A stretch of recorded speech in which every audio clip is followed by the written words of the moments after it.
And I'm also going to start the recording here so I don't forget. Okay.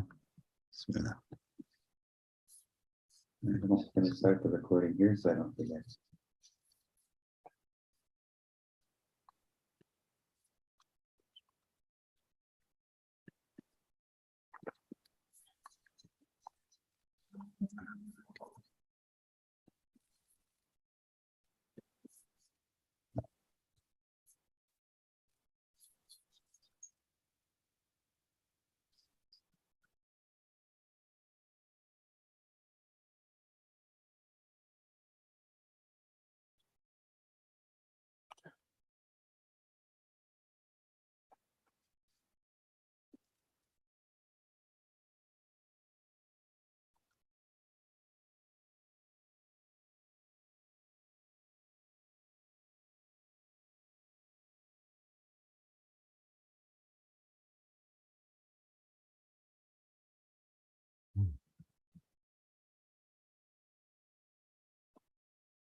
I posted it. Okay, I will. I'll see if we can get it sent from Basira.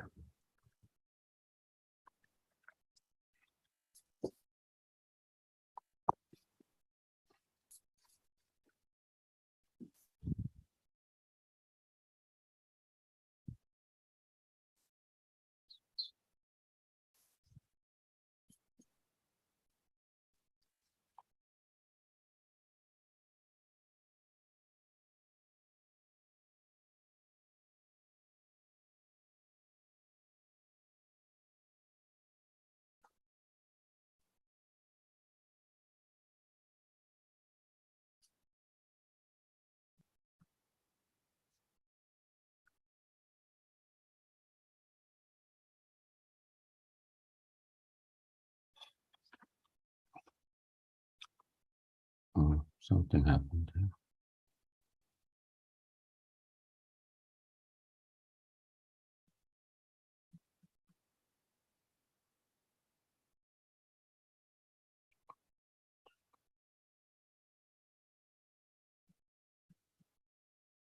Let me do something before I forget.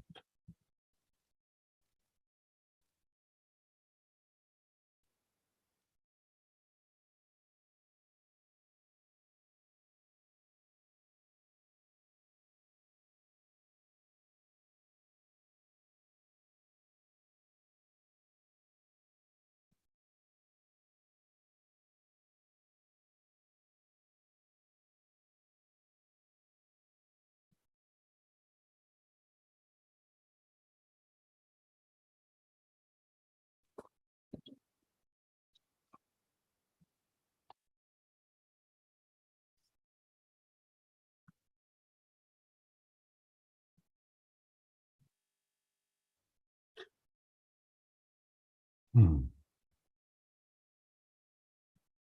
What's going on?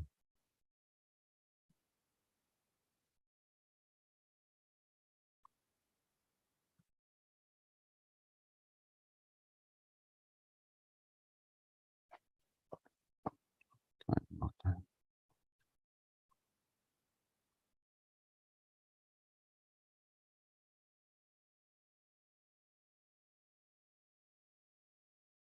Okay, it's better.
We can start whenever you're ready.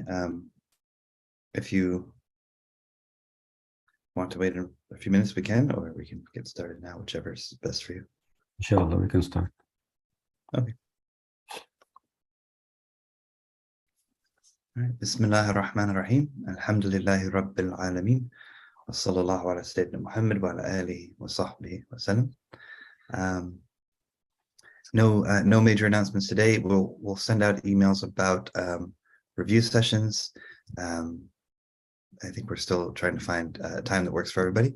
We may go back to the 11:45 time, but inshallah, Basira will send an email out about that.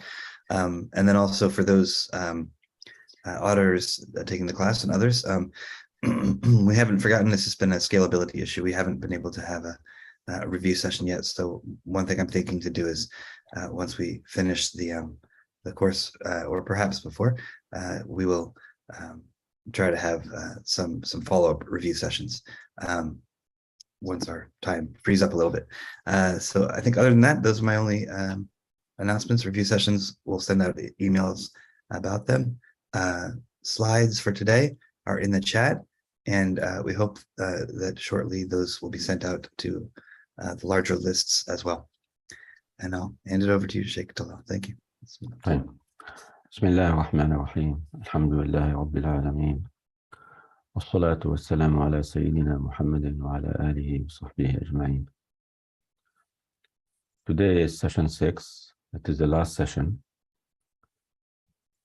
And our topics for today is we will go over the two usages of quiddity. الماهية تطلق بإطلاقين. And we sort of alluded to them last time when we spoke about Mahia from the writings of Taftazani as well as the writings of E.G. We'll revisit the different aspects of quiddity, and we'll talk about quiddity appearing as a part, as a madda.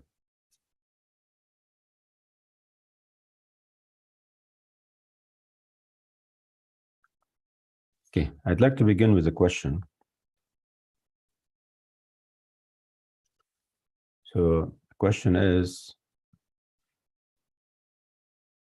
does God have a quiddity? And if so, in what sense?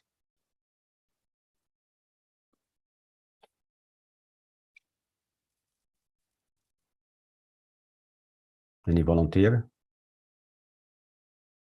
I would say yes. Okay, and yes.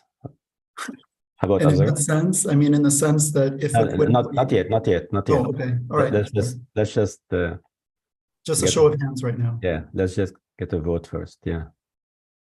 Sidi Harun, what do you think?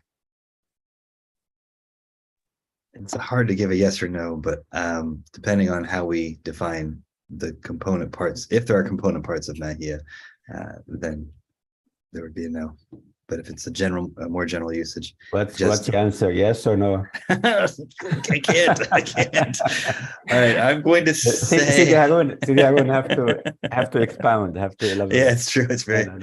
Just yes or no.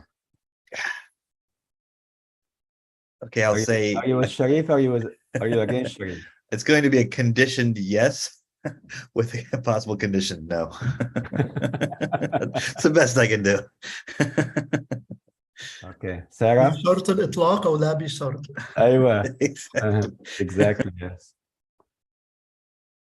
Assalamu alaikum, Sheikh Talal. I would say yes. You would say yes. That's no hesitation. Like I'm following your instructions. Okay. Anyone else? I will say yes too, Sheikh Talal. Who's that? Sorry. Zakis. Zakis. Okay. All right.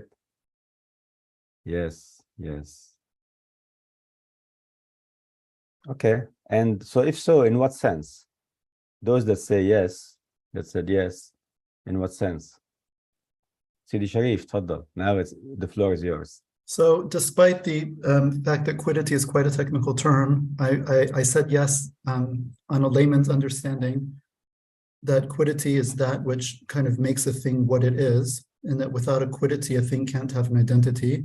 And of course, Allah is some specific entity, which is separate from other entities and therefore must have something in terms of which his identity is recognizable as, I mean, something that makes Allah Allah.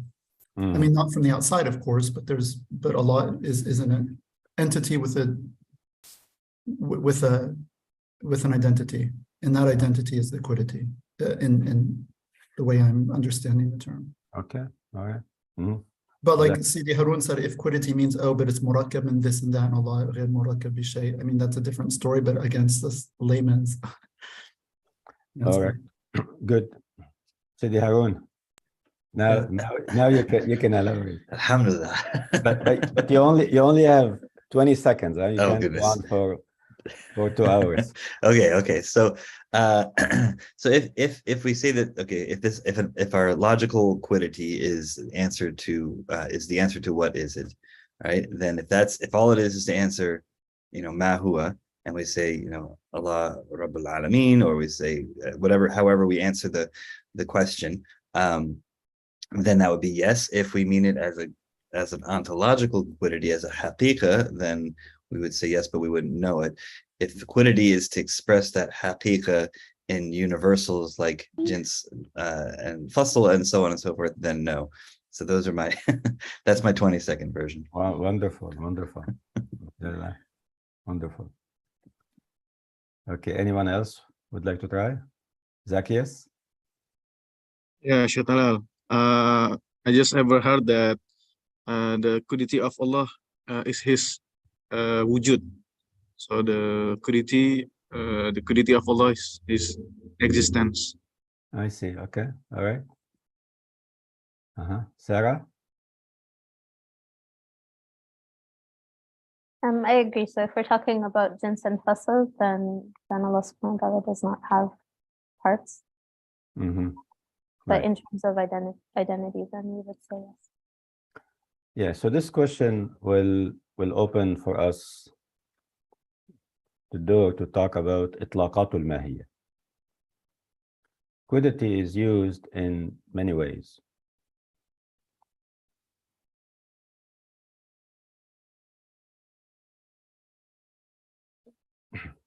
So هناك إطلاقان للماهية.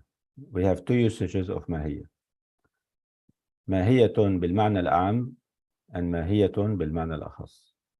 There is an إطلاق in the most general sense, and there is a different إطلاق in a more specific sense. And when we say the word ماهية, the default إطلاق is إطلاق بالمعنى الأخص, not بالمعنى العام. So when we read the word ماهية, what comes to our mind is الماهية بالمعنى الأخص. It's the way we use it in the most specific sense. And this most specific sense, and this is the default usage. The default usage is quiddity in the most specific sense. What is this most specific sense? Is ماهية الشيء ما به يجاب عن السؤال بما هو, which is a logical essence, i.e. جنس وفصل.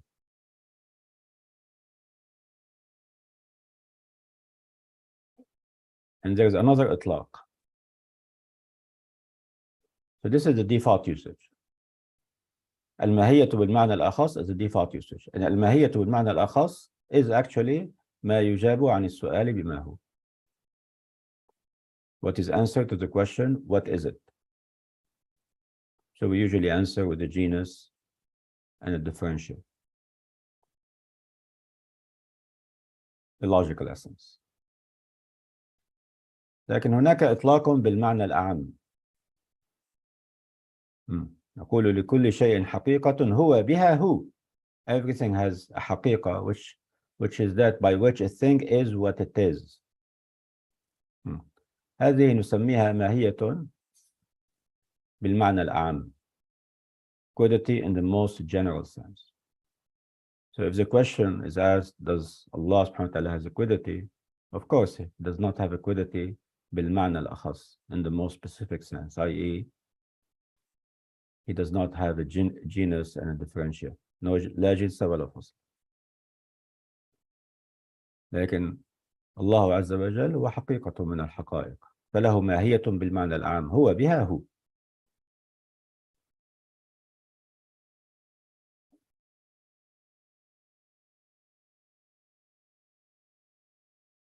So,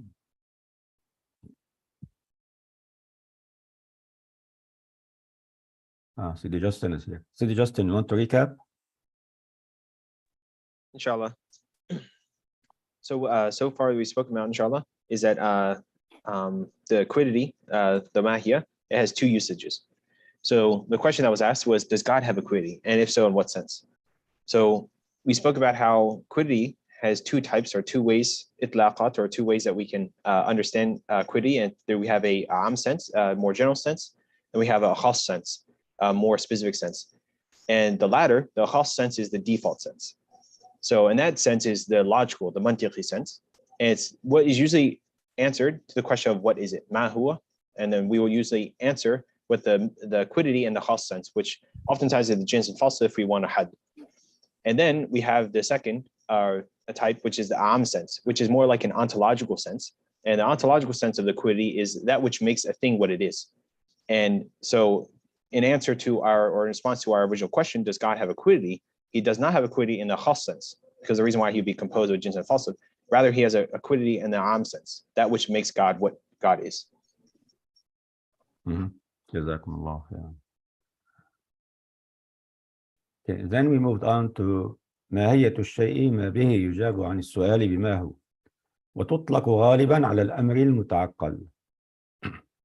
So Mahia is intellected, and it's one of the second intelligibles. والكل من ثواني المعقولات.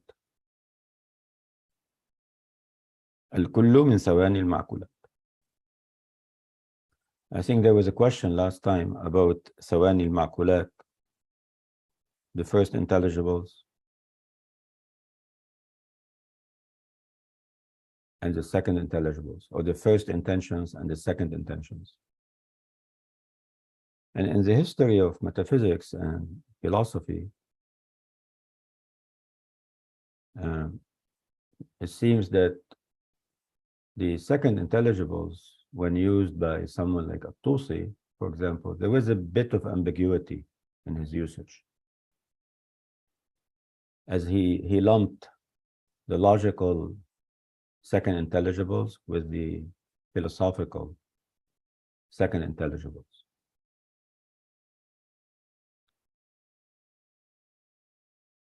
The first one to that seemed to have used these terms is Al-Farabi. But Ibn Sina refined the idea. Ibn Sina was actually the first one to refine it and use it extensively. And prior to Al-Farabi and Ibn Sina, it seems that this idea of first and second was used in grammar or in the language. So when they say Zaydun qama, Zaydun they consider as the first meaning, the first intention. And then qama, al-musnad, is a second. It comes after the zat. So there is Zayd, the zat, and then we talk about Zayd. We speak about Zayd. We say something about Zayd. We attribute something to Zayd. So that comes second.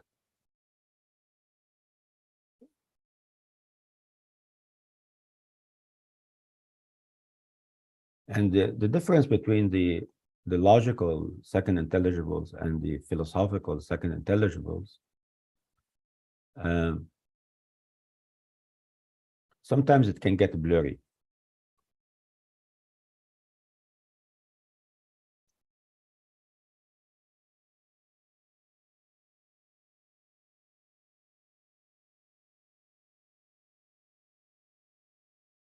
Let me see what else is there.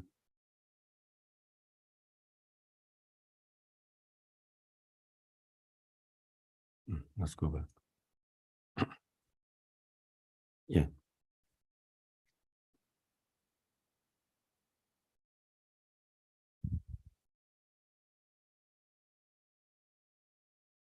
So in terms of the first intelligibles, this is something you all know. This is nothing new here.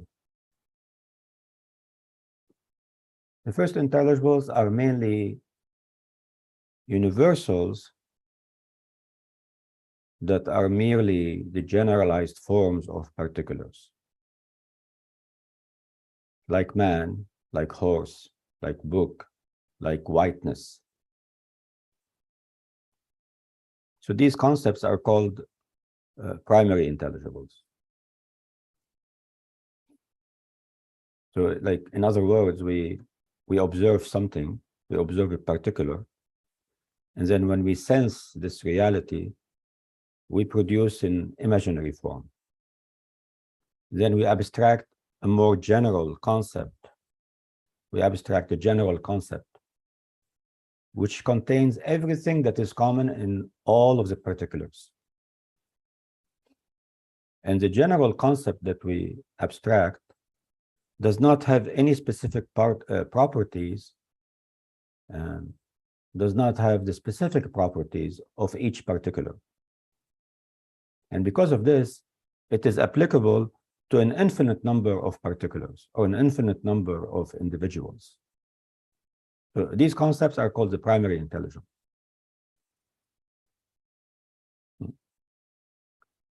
And many key concepts that we experience in our life, in daily life, they belong to this class. Like man, like book, like horse, like cat. The second type of intelligibles, or the second kind of universals, consist of attributes, but not attributes of particulars. Rather, they're attributes of concepts, attributes of other concepts. So their subject is other concepts. Their subject are not the particular outside the mind.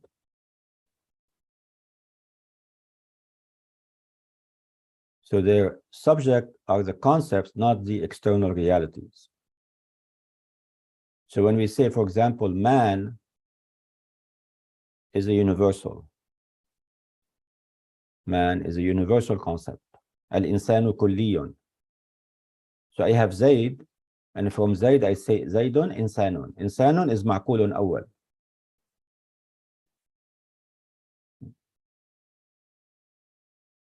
And ma'kulun awwal, this is the generalized form of Zayd and Amr and Bakr and Sharif and Harun and Sarah and everyone else.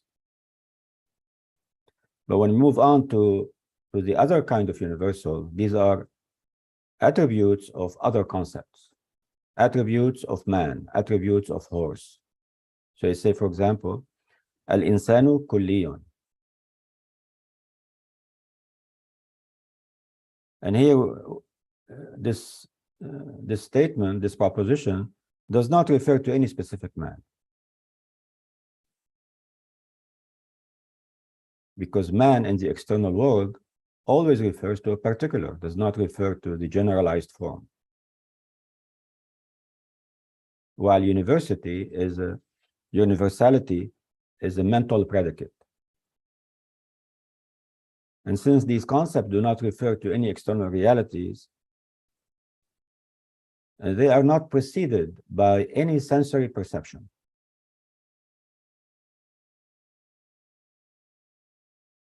So they're obtained mainly by muqayasa. They're obtained through the mediation of concepts in the mind. We look at these concepts and we start attributing things to them.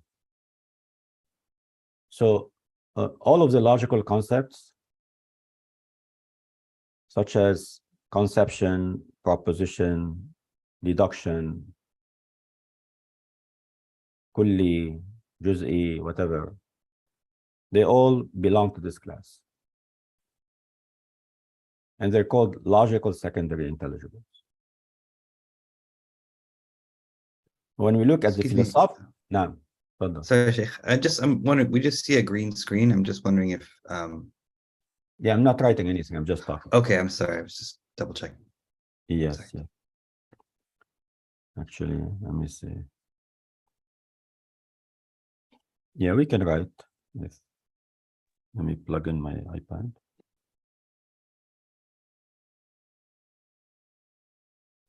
We have Zaid.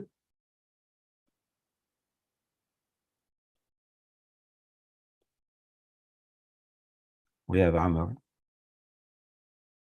We have Bakr. We have Sarah. So these are particulars. And then we say all of these are insan. And then we say al-insanu kulliyun.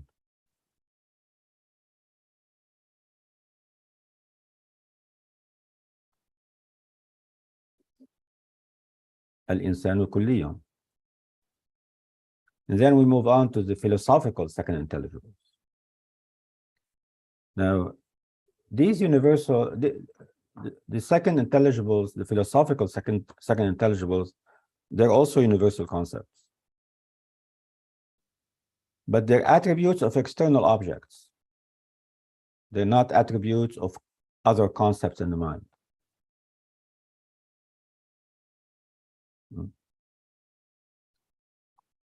But they do not refer to individuals in the external world.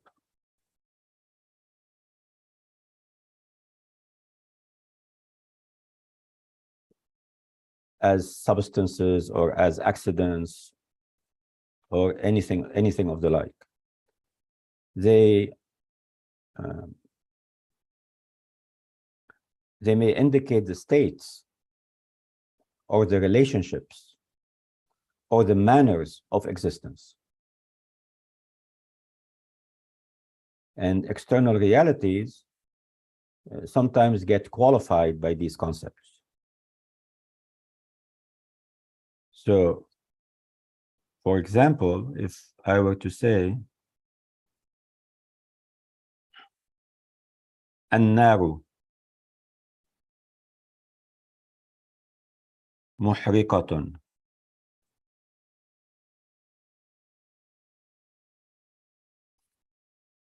Is there any secondary or philosophical second intelligibles here in this proposition?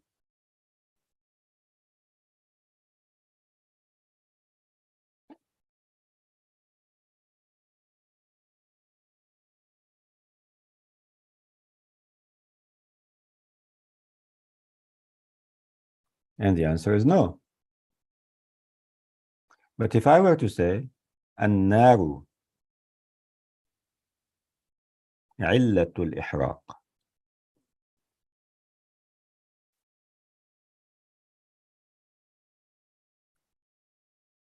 This علة here is not tangible. النار is tangible, and heat is tangible. But علة is not tangible. It's describing a relationship. It's describing a state. It's describing a manner of existence. We say fire is the cause of heat.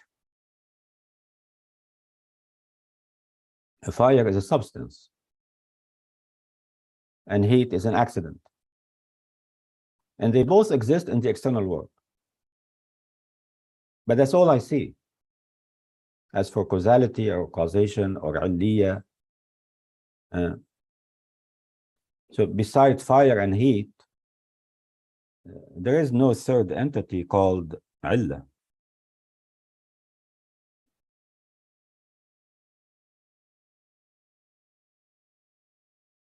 But we deem that, fire is the cause of heat.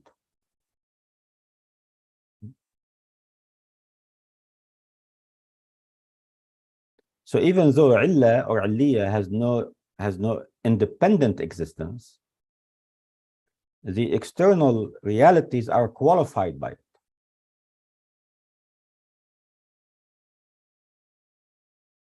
And all of the other philosophical concepts such as causality, unity, multiplicity, they belong here.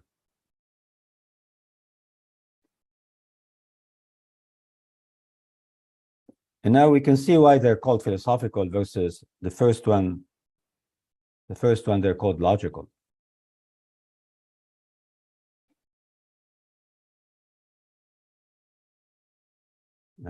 The first ones are called logical because they relate to concepts, to other concepts. And that's why we study them in logic. While the philosophical secondary intelligibles, they relate with realities. And that's why we study them in philosophy and metaphysics.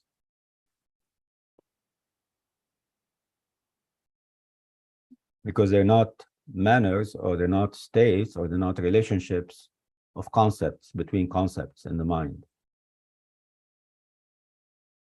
They may apply to something external. Does that make sense?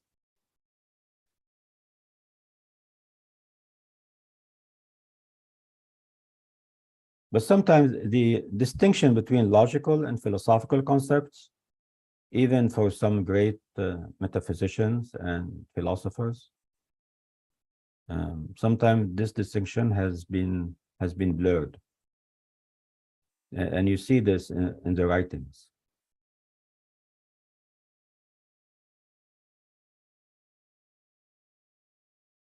So we say al-mafahimu thalathatun, as we said last time. So here we have al-mafhum al-awwal, zaydun insanun. And then we have mafhum thani mantiqi, al-insanu kulliyun. And then we have mafhum thani falsafi, النار علة. زيد الإنسان أو زيد ممكن. So we have these two concepts, عروض and اتصاف. عروض is occurrence. اتصاف is a process of qualification.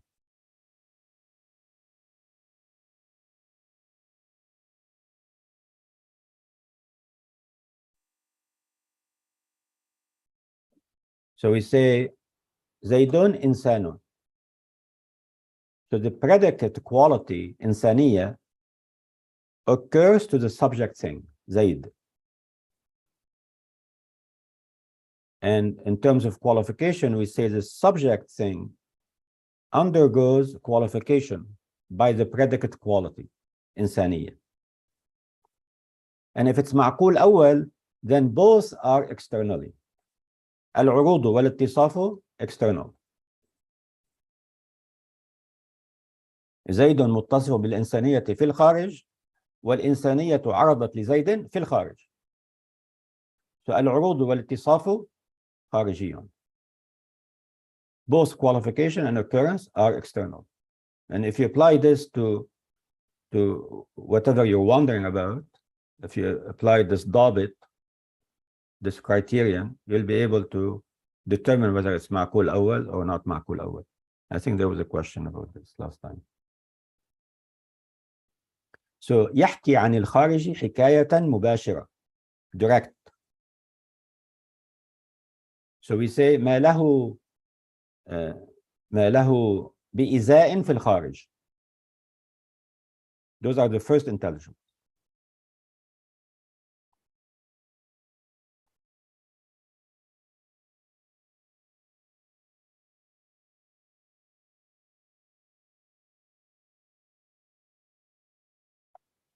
So when we say al-insanu kulliyun now, when we move to the second type of intelligible, we say al-insanu kulliyun. Now we're making a reference of a logical concept to other concepts. So they describe other concepts. That's why it's used in logic, and logic deals with concepts. And one feature of the the logical second intelligibles is ليس له منشأ انتزاع. as opposed to the philosophical second intelligibles. له منشأ انتزاع. So in the philosophical second intelligibles, we are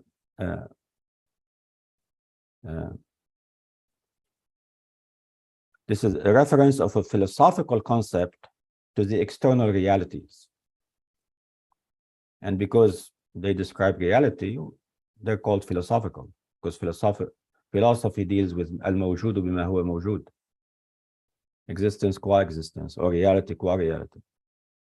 Like in the philosophical second intelligibles, له منشأ انتزاع.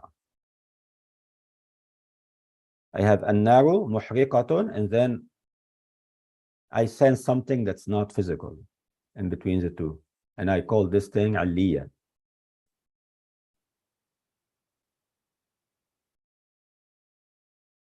So, and that's how you see sometimes the description in the words of authors like Ibn Sina and Razi and Tusi and Dawani and others.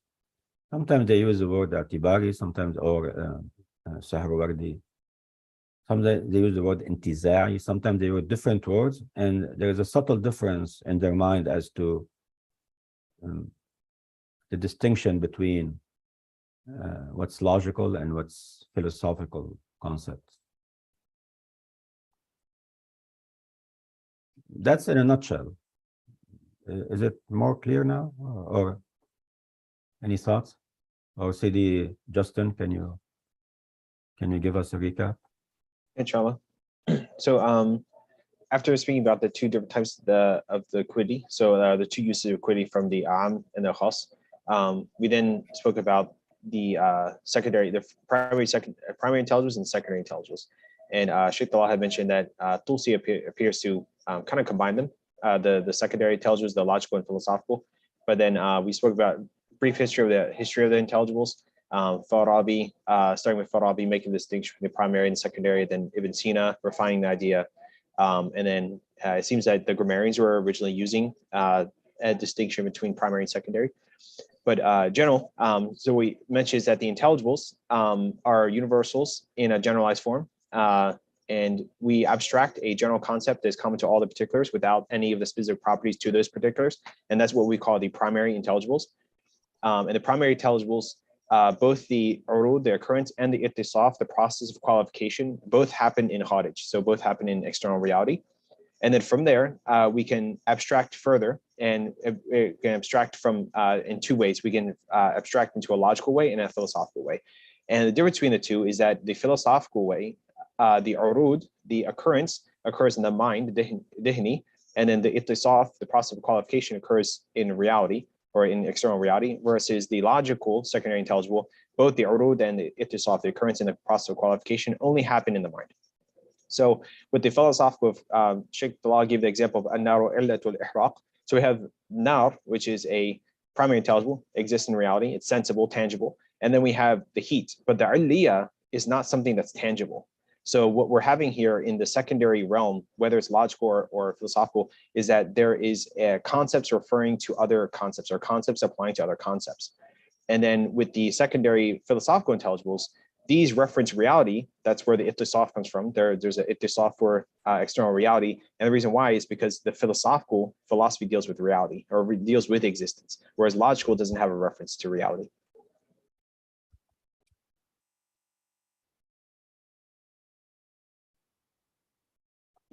All right, let me just do this. Okay.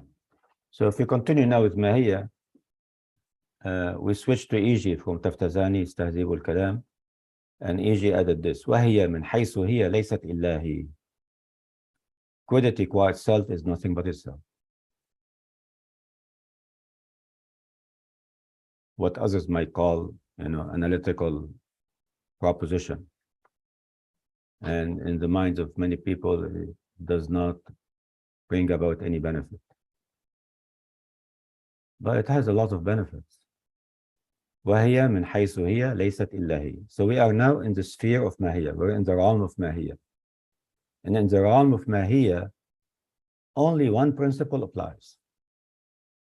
And this principle is الماهية من حيث هي ليست إلا هي. Quiddity qua itself is nothing but itself. So don't talk to me about any other principle. In my small country called Mahia, there is only one law, which is Mahia is itself. And nothing but itself. And in this country, or in this sphere, in this realm, to talk about anything else is meaningless.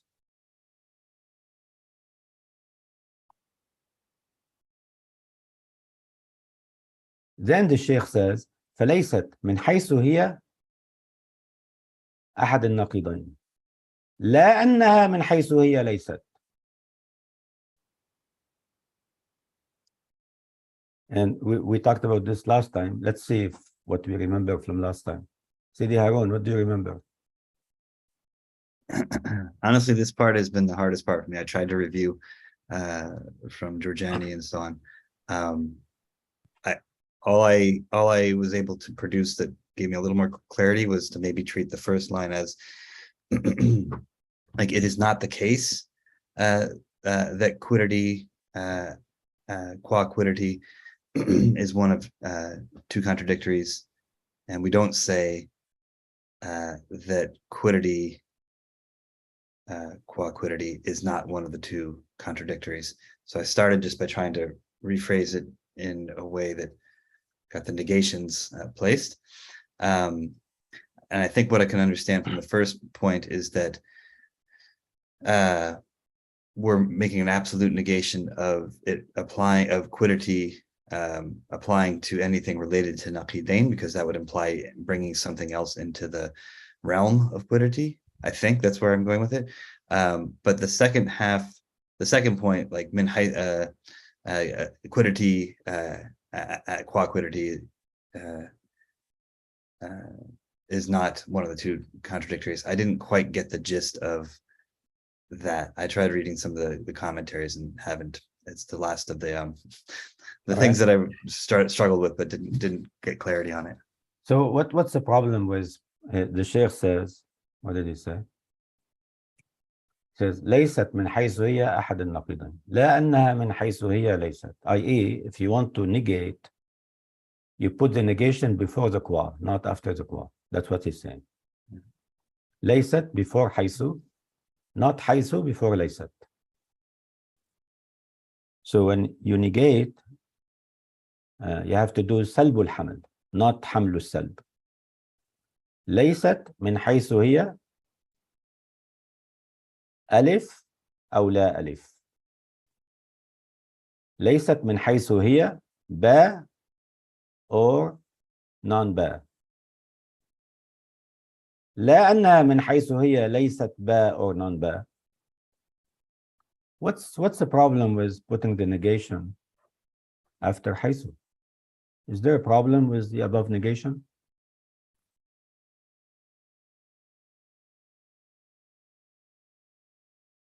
So let's take this example. The example is not actually, after I typed it, it's not the right example, but it's fine. So the Sheikh says, الإنسان ليس من حيث هو إنسان با أو لا با. Instead of جيم, put لا با. And we shouldn't say الإنسان من حيث هو إنسان ليس با أو لا با. What's the problem with the second negation?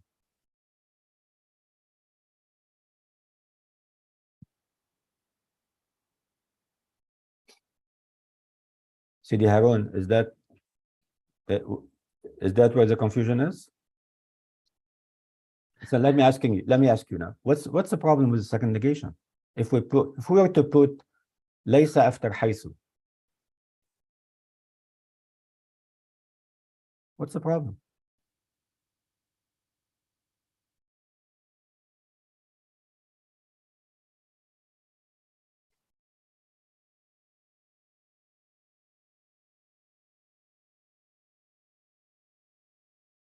Yeah, I'm stuck on this one. Something's not We clicking. have two problems here. One problem, what CD Saif mentioned, the negation not applying to the subject. Yusuf says we are qualifying the Mahia by putting laysa after. Okay, that's good. All right. Anything else?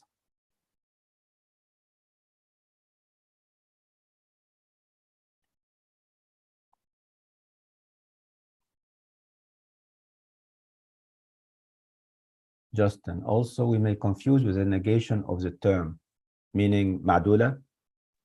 Yeah. Ma'dula, negation scope, yes, yes, yes. That's one problem. But that's a superficial problem. There is another problem which is deeper, which is the problem of khalt.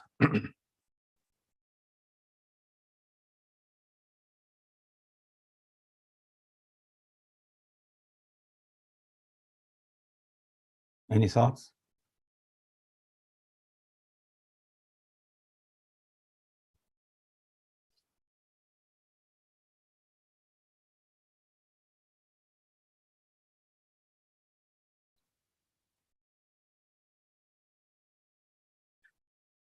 الإنسان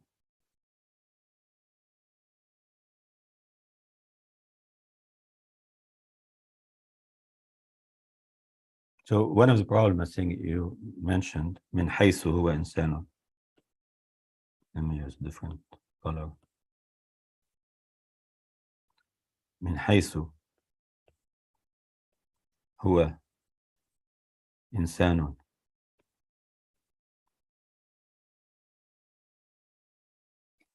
ليس موجودا ولا معدوما.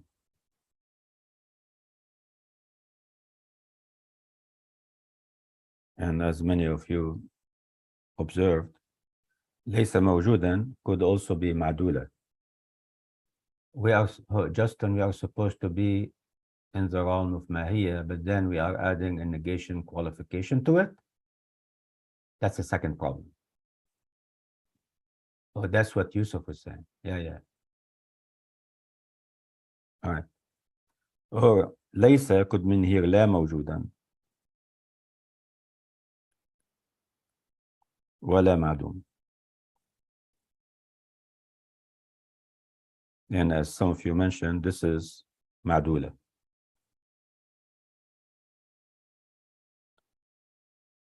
But what does this assume?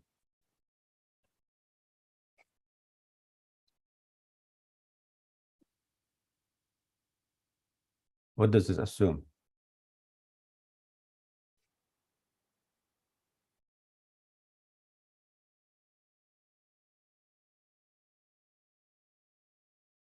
I'll make this smaller.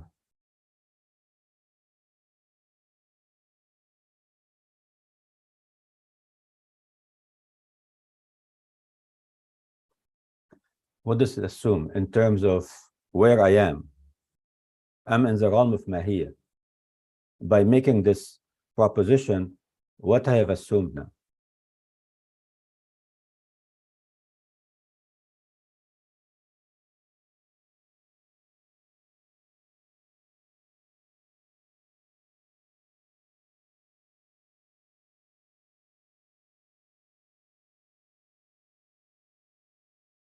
Any thoughts, Sarah? Existence assumption of Mahia. Yes. So now I'm assuming that I'm now in هل المركبة.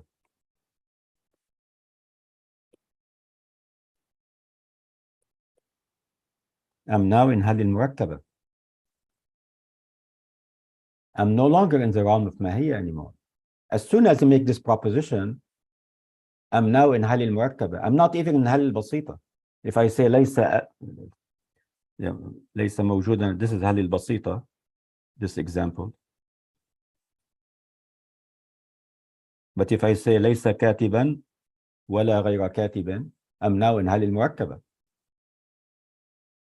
But what we started from the assumption that we are in the realm of Mahia. We're not in any other realm. And in the realm of Mahia, الماهية من حيث هي ليست إلا هي. In the realm of Mahia, only one rule applies. The Mahia is itself and nothing but itself.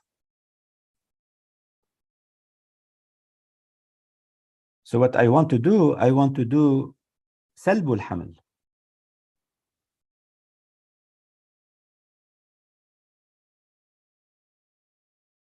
When I'm in the realm of Mahia, هناك سلب الحمل. ما معنى سلب الحمل؟ سلب الحمل يعني لا أحمل. There is no حمل. When I'm in the realm of Mahia, there is no حمل. The only حمل we have is ادعائي, that something is itself. As soon as you have حمل, you have duality, you have اثنينية. But this اثنينية is a supposition, because we don't have إنسان. When we say al-insanu insanun, we don't have two concepts, the first concept and the second concept, and they're distinct from one another, and then I make a hamel. It's not the case. Al-insanu insanun as a ادعاء. Something is itself. In the realm of Mahia, there is no hamel. So what in the realm of Mahia, what E.G. is saying is تجريد الماهية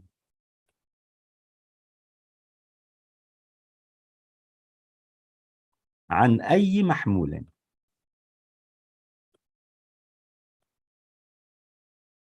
تجريد الماهية عن أي محمول.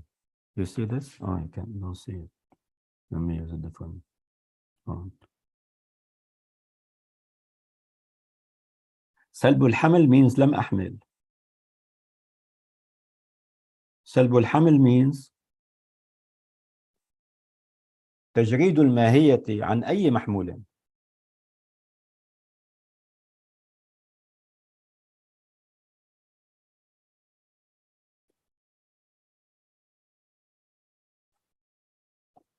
Why? Because I'm in the realm of Mahia, and in the realm of Mahia, I cannot do hamel.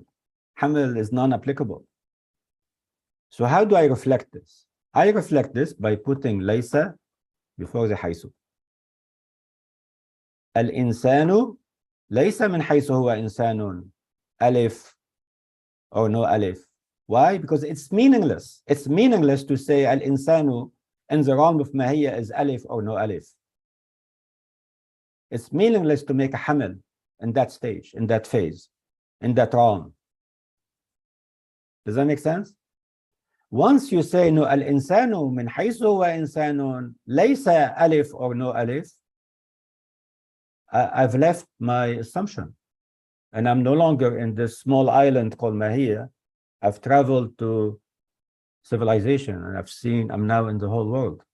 I'm in the US or in the UK, and different set of laws applies when I'm in that big island.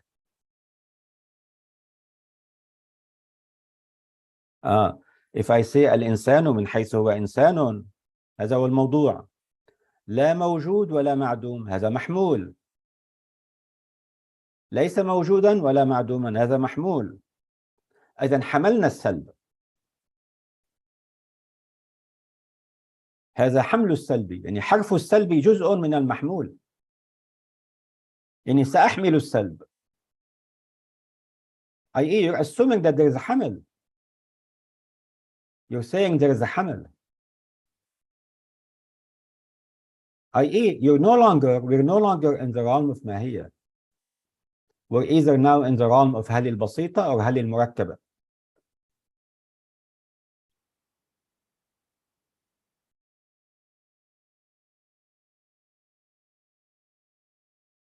Does that help? Does it make sense?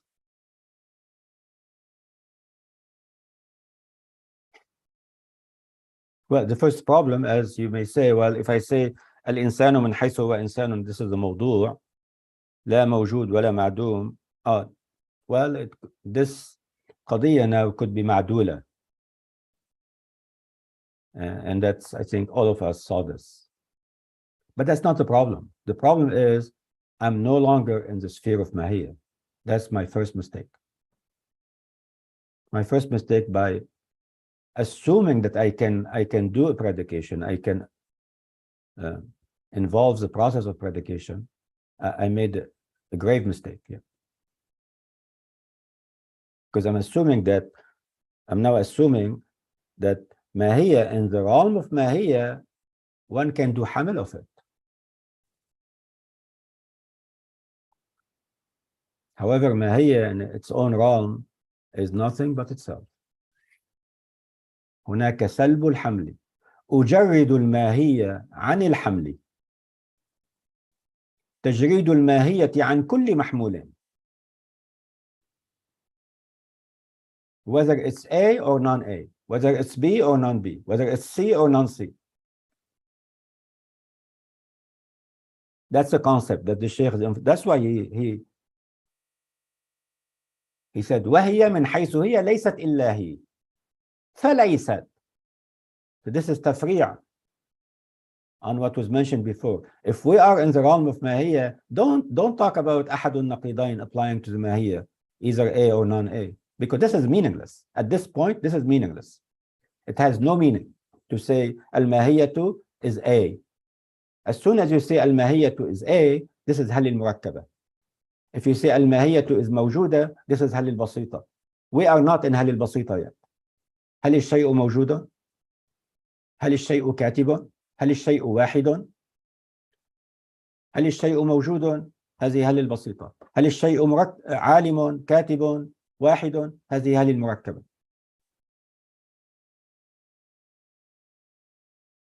And this is what we mentioned before. This is the khalt, the confusion that can take place in our mind. Because although we said وهي من حيث هي ليست إلا هي, it was very easy to fall into the trap of making proposition.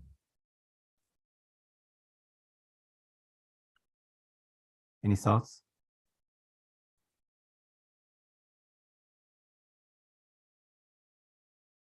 Is it more clear now, Sidi Harun? For me, alhamdulillah, yes, it's much clearer now. I think I can express it better and see the connection. And I think the most important summary is just that it moves from the realm of quiddity to the realm of proposition. Exactly. Yeah. So in the realm of quiddity, we don't even talk about contradictories. To talk about contradictories, how can you say Mahia is not A or non-A? هذا رفع للنقيضين. It's meaningless to talk about نقيضين in the realm of Mahia. It's meaningless, completely meaningless. In the realm of Mahia, there's only one rule. الماهية من حيث هي ليست إلا هي. That's it. Nothing else. فالماهية من حيث هي, is it واحدة, is it كثيرة, is it موجودة, is it معدومة, is it كاتبة, is it not كاتبة, is it عالمة, is جاهلة? All of this is meaningless. And for you to even suggest that hamil, that's meaningless as well. Why? We're in the realm of Mahia. But the idea here is that it's easy to confuse a set of rules of one realm onto a set of rules of another realm without noticing. And Mr. Iji here and Tusi and others, and Taftazani and Maqasid, they're drawing our attention to this, that do not fall into this trap. فهذا من باب خلطي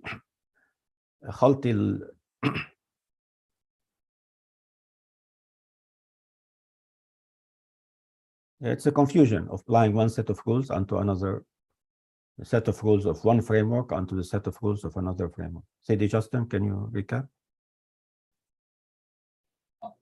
Inshallah, I'll try my best. So we have here, so we're talking about here with quiddity, quad, self, and these are like analytical propositions. So we're doing hamal of the Mahia upon itself. And Shaykh Talal gave the, I guess the allegory or the metaphor of Mahia being like a small country, and the only law in that small country is that we're only allowed to talk about Mahia, the quiddity, nothing else. So we can't talk about wujud, we can't talk about adam, we can't talk about any other attributes in Mahia, just Mahia on its own. So then E.G. is, he mentions where should we place a negation in respect to the haythu. So we have one of two options. We can put the haythu before the qua or after the qua. So if we put the haythu before the qua, which is like the laysat, right? If we put the laysat after the min haythu, then we are entering into a realm that is no longer just the realm of Mahia, because we end up either qualifying the Mahia or confusing the Mahia with the we confuse the laysat with the term complement, so the ma'duda, and we're also assuming existence. So, and that's not where we're supposed to be. But then if we place the haythu, we place the negation before the haythu, then we avoid entering into the realm of hal basita and hal murakkab, and that's what we want. We want to do sabab hamal. We want to negate anything from the mahia, and that's what Imam Iji calls tajridu mahia an ay mahmud. So, and in this case, in the realm of mahia, it's meaningless to predicate upon mahia anything that is other than itself in this realm, and because of that, we can't even negate wujud and adu from it. So, and what we found out here is quiddity. So the translation is quiddity is not qua itself one of the contradictories, not that it is qua itself not one of the contradictories.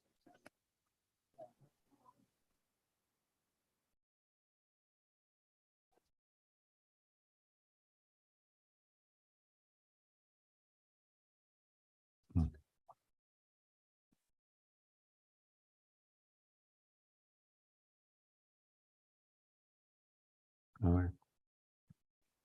We can come back to this concept. Let's try to finish a few things first. So this idea of salbul hamal. Salbul hamal is we want to state that al-mahiyatu mujarrad in the realm of mahiyya تجريد الماهية عن أي محمول. That's what EG is drawing our attention to. And we have something similar in balagha, something similar in usul, something similar in theology when they talk about salb al-umum and umum al-salb. Salb al-umum is we're negating the umum. Umum al-salb is a partial negation, not a full negation. And here it's a partial negation. If we say hamlu salb, it can become a partial negation. But that's not the main issue. The main issue is that we've traveled now from the realm of Mahia onto a different realm.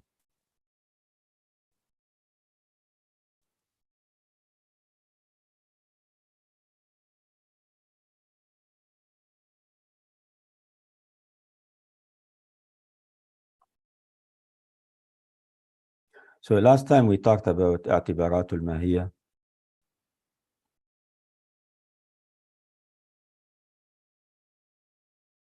We switched back to Taftazani in تهذيب الكلام. قال ماهية الشيء وقد تؤخذ بشرط شيء conditioned by something وبشرط لا شيء negatively conditioned or with a negative condition, i.e. there is a condition, but the condition is no. It's called divested. It has no existence in the mind, let alone in the external world. ولا بشرط شيء وهي أعم من المخلوطة. فتوجد لكونها نفسها في الخارج لا جزءا منها لعدم التمايز وإنما ذلك في العقل. لا بشرط شيء is where we stopped last time, I believe. Correct, Sidi Harun? Yes, that's where we stopped. So we talked briefly about بشرط شيء, we talked briefly about بشرط لا شيء, and we stopped at لا بشرط شيء, i.e. with no condition. لا بشرط لا بشرط لا بشرط.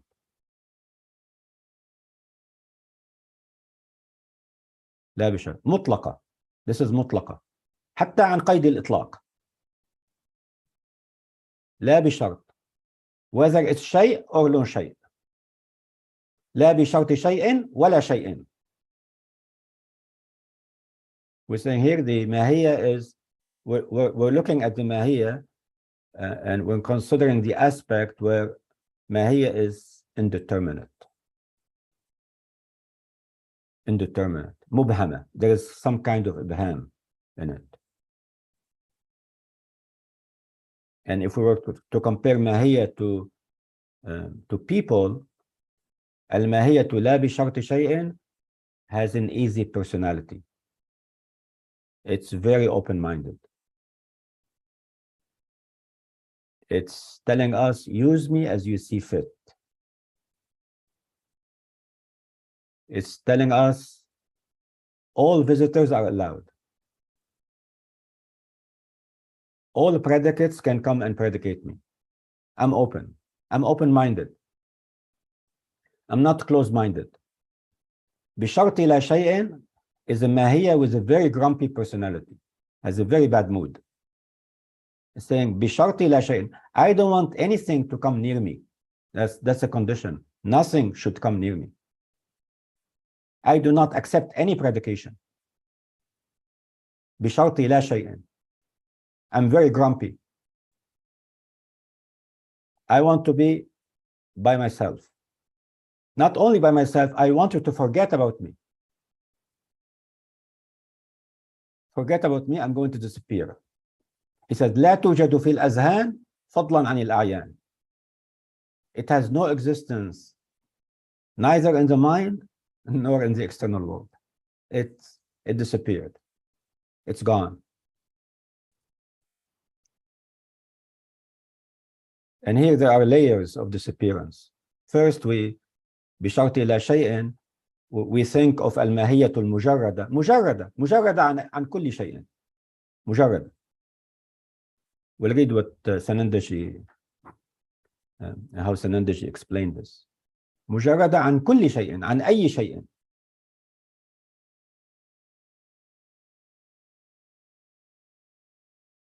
So one layer of tajreed is to think of it in the mind. And then the Mahia will tell you, well, remove this layer as well. Think of me as a Mahia neither in the mind nor outside the mind. أنا ماهية مجردة بشرط لا شيء. I don't want anything. Because if you say I'm in the mind, هذا عارض عرض للماهية المجردة وهي كونها في الذهن. He said, I don't want any عارض. I don't want أنا مجردة, completely abstracted, pure. I have a condition, and the condition is negation, is nothing should come near me.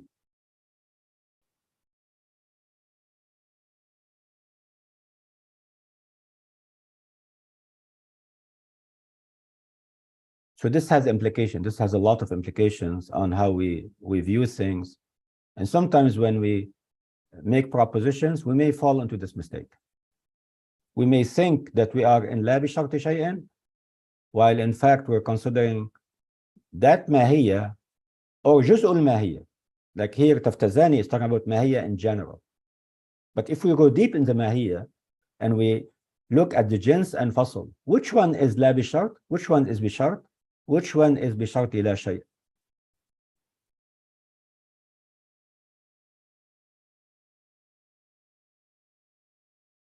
And al-fasl could be very difficult, could be very blurry to see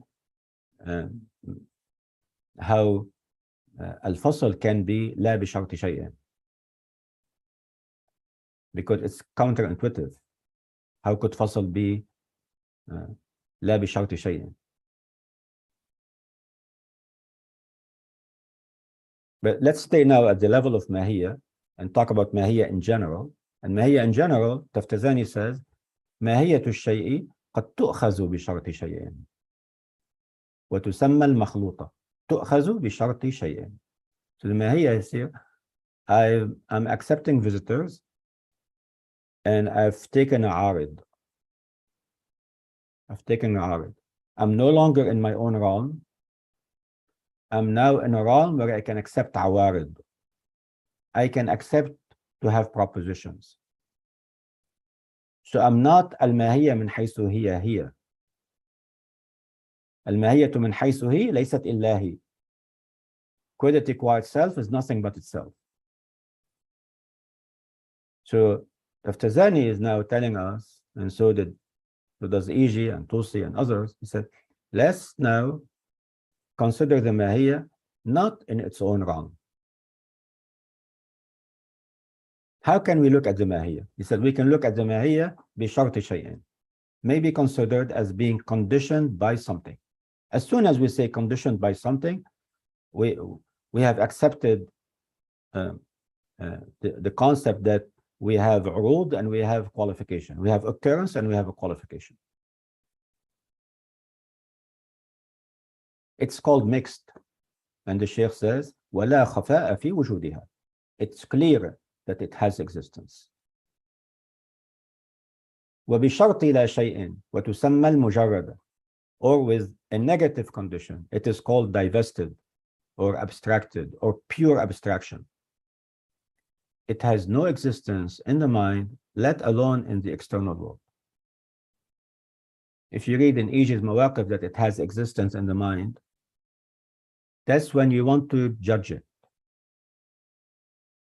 So it's supposed to have no existence, neither in the mind nor in the external world. But when I want to talk about it, I bring it into my mind and I talk about it. While al-mahiyatul mujarrada on its own is telling me I've already disappeared. لكن عندما أحكم عليها أتصورها ثم أحكم عليها. لكن هي تقول لي أنا لست موجودة لا في الأذهان ولا في الأعيان.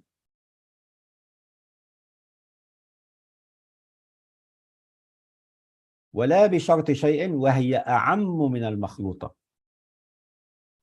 i.e. it could be مجردة, it could be مخلوطة. هي أعم من المخلوطة والمجردة. لا بشرط شيء ولا بشرط لا شيء. And for conciseness, we only limit ourselves to لا بشرط شيء. It's like when we say تصديق, i.e. والتكذيب أيضا. Or when we say إجماع in أصول, i.e. والخلاف, as opposed to خلاف. لا بشرط شيء as opposed to لا بشرط لا شيء as well. It's called mixed. It's more general than the mixed, sorry. This is like an absolute one. It's like an indeterminate one. فتوجد لكونها نفسها في الخارج. توجد as a مخلوطة.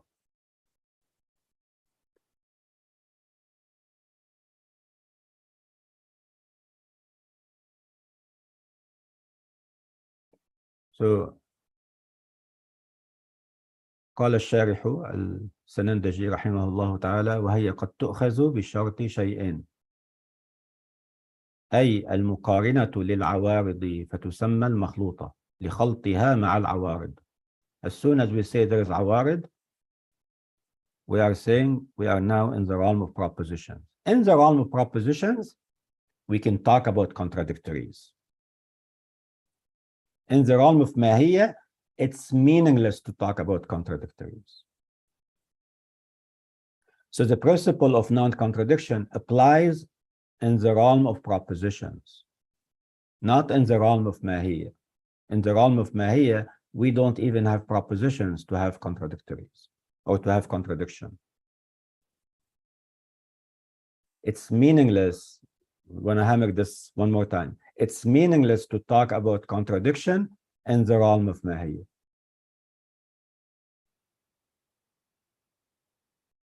And when I say al-Mahia, ليست من حيث هي ألف or no ألف, I'm not even entertaining the possibility of حمل here. أنا أجرد الماهية عن الحمل. سلب الحمل. In this case, بشرط شيئين, no, there is حمل. أي المقارنة للعوارض فتسمى المخلوطة لخلطها مع العوارض. ولا خفاء في وجودها. This is the outside world. It's the world, the realm of individuation, the realm of تشخص, the realm of تعين, the realm of تميز, the realm of هويات, particulars. ولا خفاء في وجودها، فإن وجود الأشخاص في الخارج بين كزيد وعمر من أفراد الإنسان. سيدي جوسن.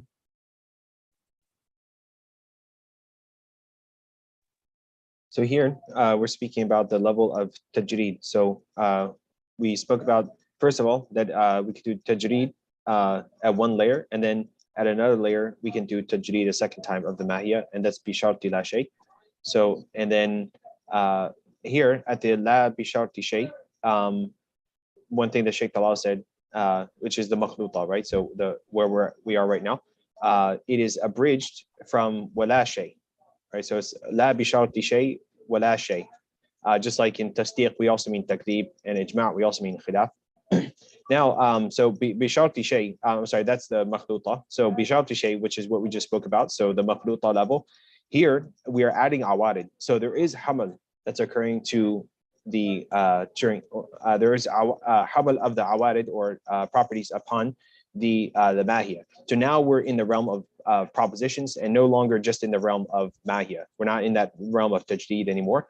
And here at this level, we can talk about the contradictories, because otherwise, if we're in the level of pure tajreed, then we can't even talk about contradictions. But in this case, because it's in the makhluta level, we can talk about those contradictions because we're doing hamal of awarid. So we can do hamal here of existence upon the mahia or of other properties as well. Mm. And we can be in the mind now, or we can be outside. So this mahia is saying I can receive various accidents. I can receive predication.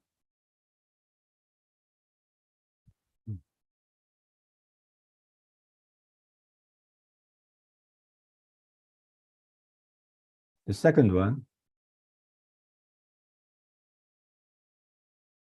is الماهية لا بشرط شيء. عفوا بشرط لا شيء.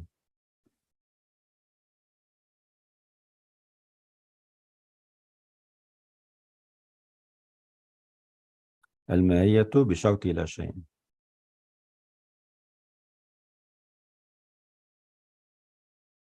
So this Mahia is saying, I have a condition.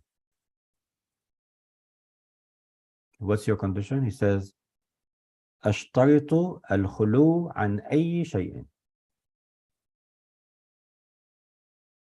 And this shart is عدمي. This shart is سلبي.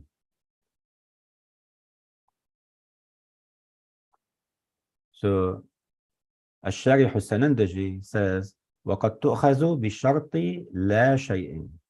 أي بشرط الخلو عن العوارض واللواحق. The Mahia is saying here, I'm abstracting the Mahia and I'm looking at one layer of the Mahia, which is the Mahia Mujarrada. The Mahia Mujarrada is a very grumpy person, has a very moody personality, says, no visitors. My condition is, I want to be on my own today. No arid, no lahiq can come and associate themselves with me. وتسمى المجردة. ما معنى المجردة؟ التجرد هو الخلو عن أي وصف. قال لتجردها عنها.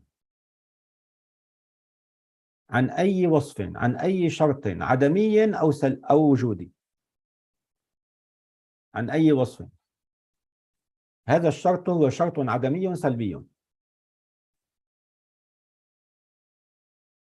لتجردها عنها.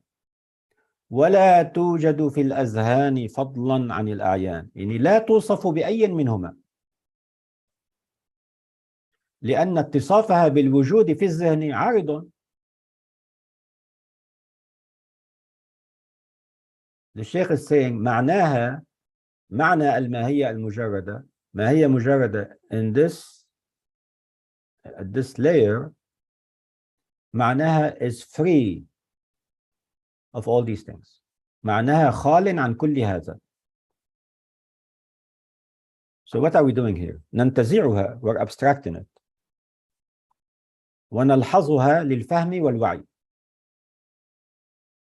لكن we do not ascribe وجود ذهني أو وجود خارجي to it. لا نصفها لا بالوجود الذهني ولا بالوجود الخارجي. قال الشارح: لأن الوجود في الذهن سواء أطلقت العوارض أو قيدت بالخارجية من العوارض، فإن الكون في الذهن من العوارض. So if I want to be very very strict, I look at ما هي مجردة free of يعني شرطها عدمي سلبي. If I don't want to be too strict, I say, well, it exists in the mind, but it's مجردة on anything else.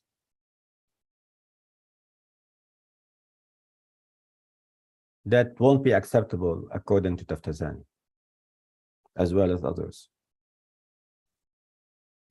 قال فإن الكون في الذهن من العوارض التي لحقت الصورة الذهنية بحسب الخارج، إذ العوارض الذهنية ما جعله الذهن قيدا للشيء بأن يعتبر له عارضا ويلاحظه له، والشيء الذي نفرضه موجودا في الذهن عرض له في نفس الأمر كونه في الذهن من غير أن يعتبر الذهن عارضا له.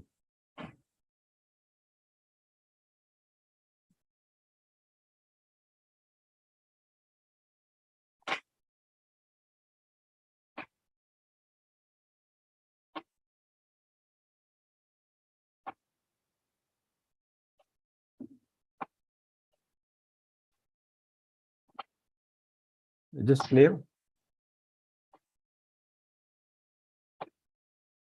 It's simple as long as you can make this distinction and move to this layer of abstraction.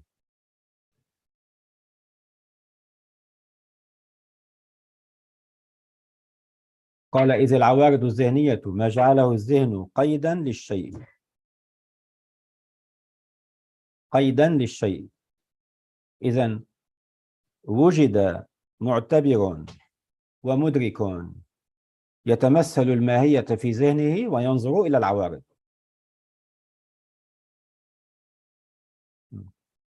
And as we said last time, we can say ما جعله الذهن قيدا للشيء بأن يعتبر. We can read it يعتبر, or we can also read it يعتبر, بأن يعتبر للمعلوم عند المجهول.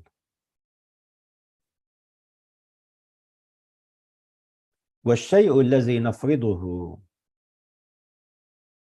موجودا في الذهن، الشيء الذي نفرضه موجودا في الذهن عرض له في نفس الأمر كونه في الذهن.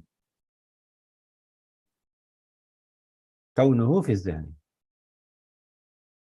طبعا ليس الذهن هو الذي يعرض له، وإنما الإدراك الذهني هو الذي يعرض له. As mentioned last time. من غير أن يعتبر الذهن عارضا له. وأما الحكم عليها استحالة وجودها. We talked about الحكم last time.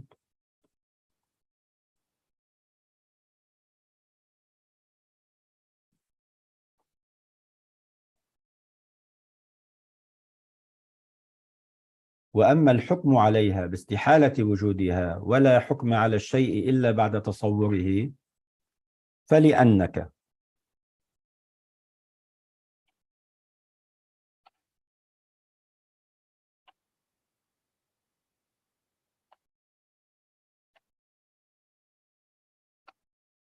قال فلأنك.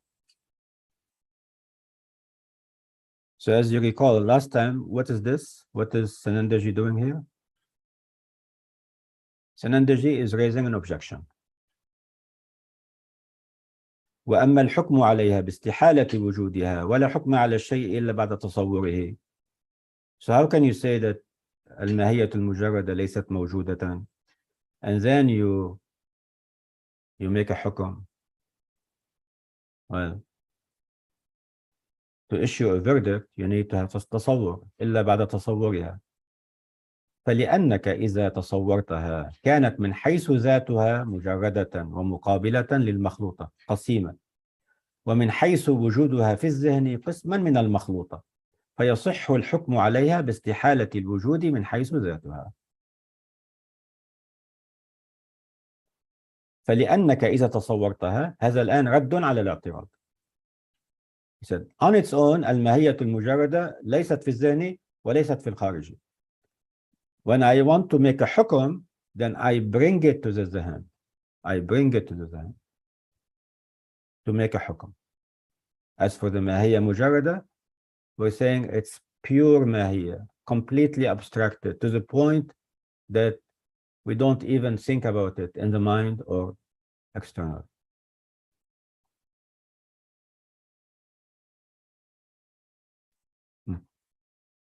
قال فلأنك إذا تصورتها not is إذا تصورتها كانت من حيث ذاتها مجردة ومقابلة للمخلوطة، ومن حيث وجودها في الذهن إذن ينظر إليها نظرتين. We look at it in two ways. تعتبر اعتبارين، تؤخذ مأخذين، ننظر إليها من زاويتين. من حيث ذاتها مجردة، من حيث تصورها من أجل الحكم عليها صارت مخلوطة في الذهن.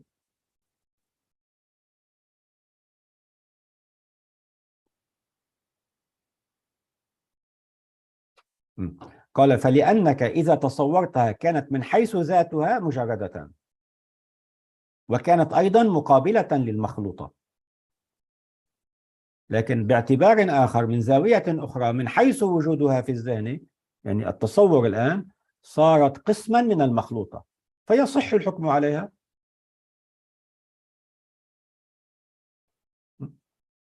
لأنني تصورتها من أجل الحكم فيصح الحكم عليها.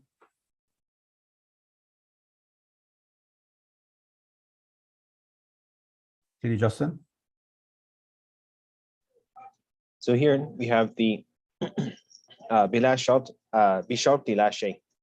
So here we have mujarrada. So as we were saying, that this is the mahia that is abstracted, or that is mujarrada of all awarid and lawahiq, of all anything that we can possibly attribute or predicate to it. So this is a layer of pure tajreed, and that includes all of existential wujudi and also adami, non-existential properties. And this mahia mujarrada, the pure abstracted mahia or quiddity, doesn't exist in the mind or in extramental reality. So, but there's an objection that's been brought here, and the objection that Sanandaji raises is that, but we've placed a hukm or a judgment upon it. So if we've placed a judgment upon the mahia mujarrada, then we can only do that after we've done tasawwur of it. And if we've done tasawwur of it, then it exists in our mind. So the way that he responds to this is, first, is that when we're making a hukm or we're making a judgment upon it, you have to bring it into the dhihn first. Otherwise, it will be completely abstracted. So he looks at it from there were two angles that he looks at it. First of all, we can consider the mahia mujarrada, so the purely abstracted mahia or the quiddity, as a muqabila, as a opposite to the makhluta. But then when we consider its existence, then it becomes a qism, it becomes a type under the makhluta.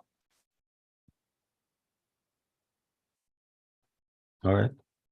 But the Sheikh says, يعني at the end, قال فيصح الحكم عليها باستحالة الوجود، أي مطلقا ذهنا وخارجا من حيث ذاتها. من حيث ذاتها. So here the Mahia is, we're looking at it in pure abstraction. It's unrelated to anything, unrelated to the outside world, unrelated to any mind. It's completely abstracted, completely independent.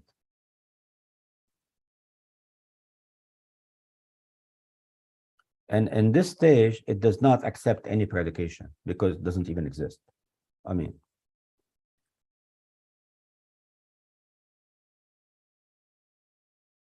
so no other no other predicate, no other concept can come and be combined with it.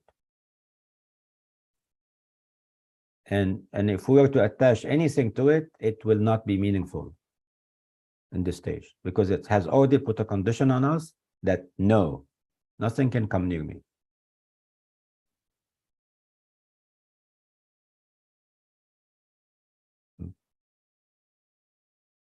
So as in some books, you might say that animal, as pure animal, cannot be qualified by rationality when it is mujarrada. When animal is mujarrada, is mahiyya mujarrada, you cannot even attach the concept of rationality to it.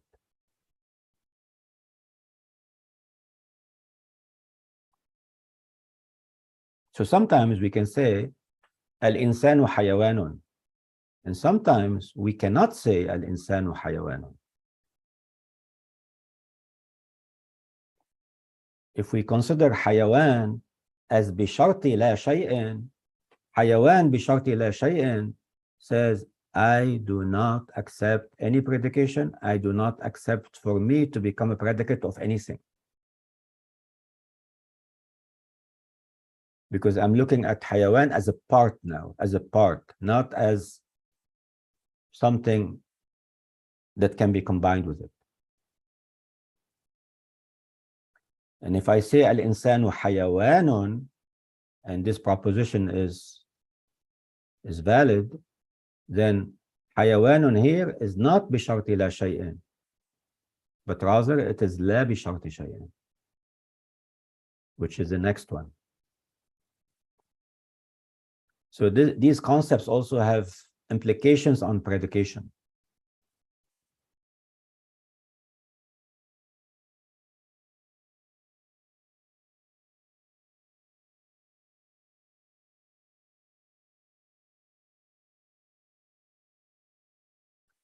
The third consideration is وَقَدْ تُؤْخَذُ لَا بِشَرْطِ شَيْءٍ.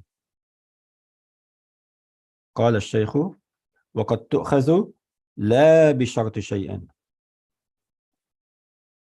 فكلمة شيء هنا تشمل الإيجابية والعدمية. It includes both positive and negative things. يعني بشرط شيء وبشرط لا شيء.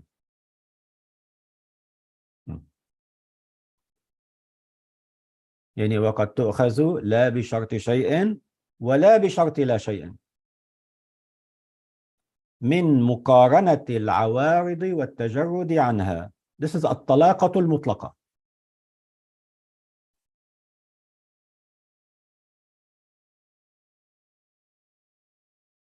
It's indeterminate. It's absolute indeterminate. مطلقة. It's unrestricted.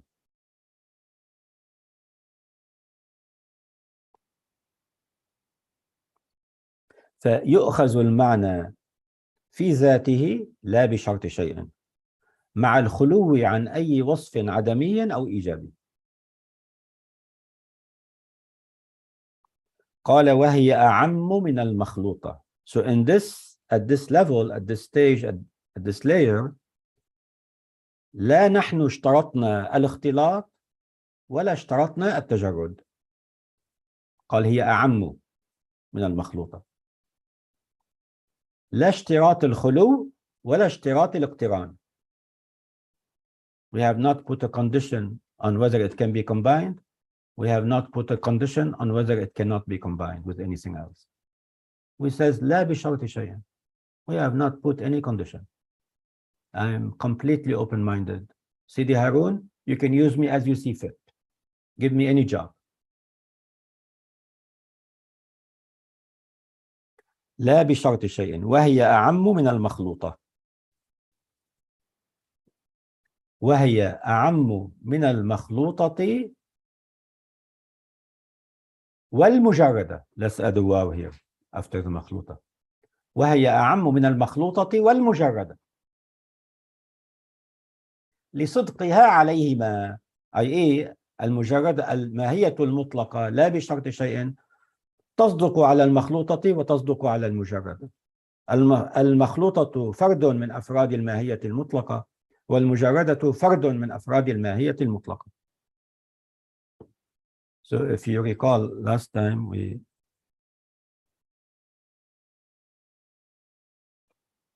show a chart. Let me see.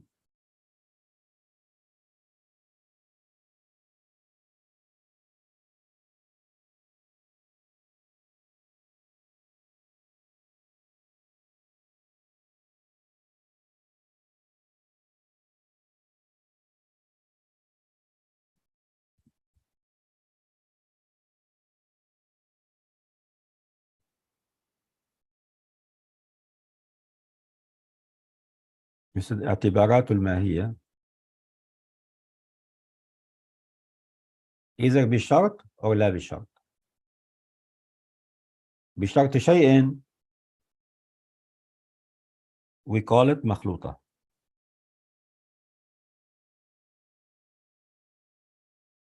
بشرط لا شيء we call it مجردة. لا بشرط شيء ولا بشرط لا شيء we call it مطلقة. لا بشرط شيء is مخلوطة. لا بشرط لا شيء is مجردة. فالماهية المطلقة أعم من المخلوطة وأعم من المجردة. تصدق على المخلوطة وتصدق على المجردة.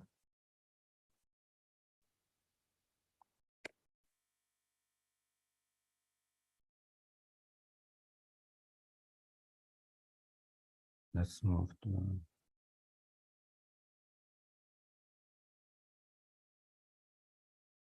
Sheikh, can I ask a quick question about that? Or do you... Yes, تفضلوا نعم. So just the logic is that the لا بشرط شيء or the مطلقة, the Mahia مطلقة, we say that it has existence extramentally because among like what a subcategory of لا بشرط شيء is the بشرط شيء, and that has existence, so therefore the more general, since the specific has existence, therefore the more general has existence. But the more general, as I understand it, can also encompass the mujarrada, which we say doesn't have existence. Mm-hmm. So if we say that the more general exists because we're basically saying the more general exists because at least like one subcategory of it exists, but couldn't we use the same logic to say that the more general doesn't exist because one subcategory of it doesn't exist? Yeah. Okay. So الماهية المطلقة من حيث تجردها doesn't exist. Okay. من حيث الاختلاط it exists. Okay. قال لصدقها عليهما. قال وهي أعم من المخلوطة والمجردة لصدقها عليهما ضرورة صدق المطلق على المقيد. Right. مطلق ما هي مطلقة، مقيد بشرط شيء أو بشرط لا شيء. فالمخلوطة مقيدة بشرط شيء، المجردة مقيدة بشرط لا شيء، والمطلقة أعم منهما.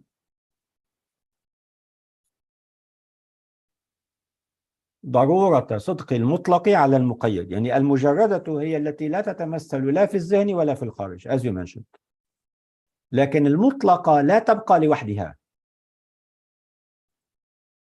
المطلقة cannot remain as مطلقة because its أفراد is the مخلوطة or the مجردة، لكن هي صالحة. هي صالحة. It says I accept. تصدق مخلوطة وتصدق مجردة. هي صالحة لأن تكون مخلوطة، صالحة لأن تكون مجردة.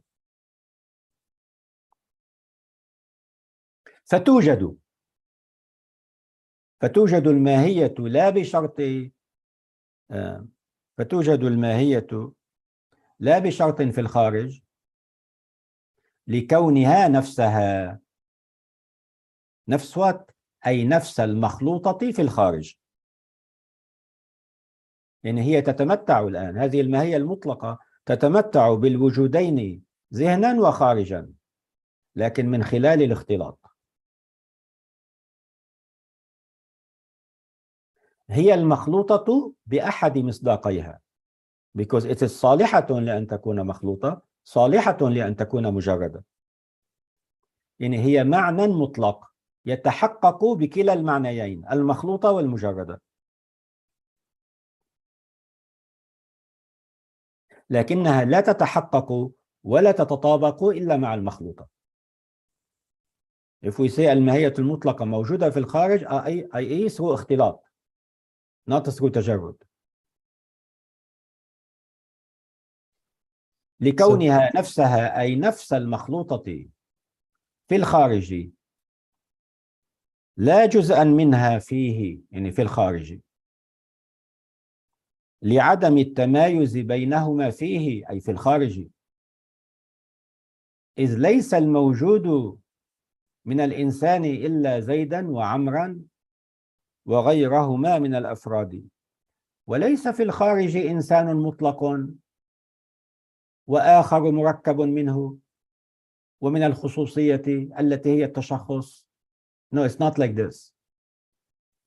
It's not like we have ماهية مطلقة that exists experimentally and then we have تشخصات that we keep on adding them. It's not like this kind of composition or compoundness.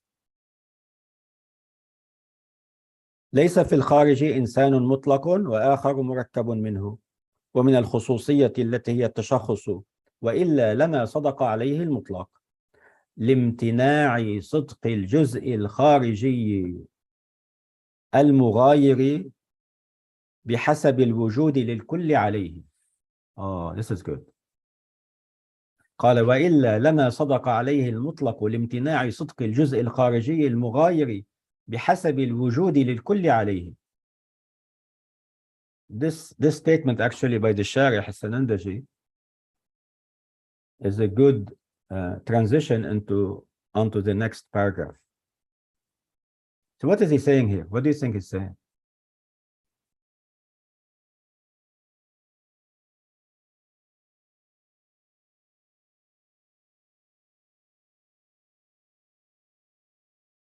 So if it was murakkab, like a chair is murakkab. A chair is murakkab from the legs, the top of the chair where we sit, the back of the chair, murakkab. كل جزء هناك جزء وهناك كل.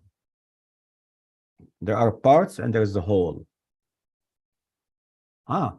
If there are parts, then I'm automatically in بشرط لا. When I say there are parts, then I'm saying each part is بشرط لا, because the part cannot be the whole. I cannot say الكل جزء. I cannot apply the operation of حمل here. I cannot say الإنسان بدن. I cannot say الإنسان روح if بدن and روح are parts of إنسان. I cannot say that this thing experimentally is ماهية مطلقة and consider ماهية مطلقة as a part, as a مادة. Because if it's a part, I cannot say the whole is one of its parts. As soon as I say it's part, i.e. I'm different than other parts. i.e. بشرط لا. Do not confuse me with other parts. And بشرط لا, I cannot operate anymore. I cannot have predication. So in العالم الطبيعي, في العالم الطبيعي, we have كل and we have جزء. In the logical realm, we have كلي and جزئي. We have كلي and جزئي, I can do حمل. In the outside world, there is no حمل. The outside world is عالم التحقق, or عالم التشخص, or عالم التعين, or عالم التشخص. In عالم التشخص, there is no حمل. There is تحقق and تشخص.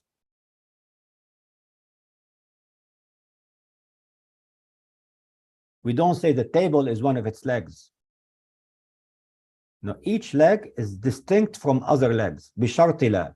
We're saying, do not confuse me with other legs. قال وإلا, if we were to take, وإلا, if we were to take الماهية المطلقة as a part, لما صدق عليه المطلق لامتناع صدق الجزء الخارجي. عفوا, وإلا, if we were to take the thing we're considering as composed of ماهية مطلقة and تشخصات, similar to the way we think about a table or a chair in the outside world, and then this doesn't work anymore. وإلا لما صدق عليه المطلق لامتناع صدق الجزء الخارجي المغاير بحسب الوجود للكل عليه. If I were to consider الماهية المطلقة as a جزء, then I cannot do حمل anymore.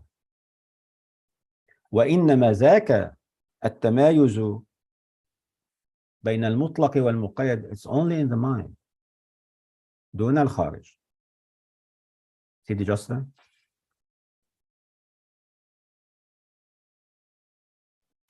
All right, I'm going to give a shot for this one. Okay, so la bisharti shay. So here we are at the absolute indeterminate or the unrestricted level. So, and this is la bisharti shay, both positive and negative things. So shay and also la shay. So here, this mahia, the consideration of mahia, is absolutely indeterminate, unrestricted from attributing any awarid from it. And also, it's indeterminate, unrestricted from tajreed, right? So that's why it's more general than the makhluta and the mujarrada, because we're not conditioning either. We're not conditioning that it should be combined or not combined with anything. So the mujarrada is conditioned with the condition only if it's tajreed, and then the makhluta is conditioned with something or with non-something, right? So that's why the mutlaqa, the one that we're speaking about now, is more general than both of these. So the mahia mutlaqa exists extramentally, but only as the makhluta. And then here there's a discussion that Sanandaji brings. He says, وَإِلَّا لَمَا صَدَقَ عَلَيْهِ الْمُطْلَقُ. So meaning here عَلَى الْمُرَكَّب. So here I'm just going to read off my notes. Hopefully this makes sense. If there are parts, then the mahia is bisharti la, because each part is, or I'm sorry, if there are parts, then each part is bisharti la, because each part is saying that it's not another part. So you can't apply a part to the whole. So you can't say that X is mahia mutlaqa and then considered as a part. So such that would be a madda, because the whole is not one of its parts. And then Sheikh Talal gave the example of a table. A table is not its legs. And in a logical realm, we have the kulli and juzi, so we can do hamal. But in the extramental realm, which we're here, what we're speaking about now, we don't have that type of hamal. We only have tahaqquk and tashakhus. We only have something being existentiated or actualized, and also being individualized. So, but if we take the mahia as composed of the mutlaqa and also of the mushakhisat, then we run into a problem, and I don't know exactly what that problem is. Yeah. Good. Yes, as soon as we go into predication, we're doing generalization. So if I say الإنسان حي, زيد حي, the word حي, I have to make it general before I can apply it to Zaid. So Zaid is حي, but Amr is حي. Allah is حي. It's a general concept. هذا المفهوم, مفهوم الحياة, it's a general concept. It can apply to anything. That's why I can do حمل. The محمول can never be narrower than the موضوع. It has to be more general. It has to be لا بشرط. has to be mutlaq. So it can be applied onto other things. So if I want to make hamel, I have to transform the thing that I want to consider as a predicate to become more general first before I apply predication. So I cannot say al-insanu badanun, because badan, a body, is more specific than insan. It's a part of the insan. Al-juz'u laysa amman. Juz'u is very specific. So what do? I transform badan into something am. And I say al-badanu, I map it into a more general concept. Hayawan. Al-ruhu, I map it on, I cannot say al-insanu ruhun, because extramentally, al-insan is both badan and ruh. Al-insan is not one of its parts.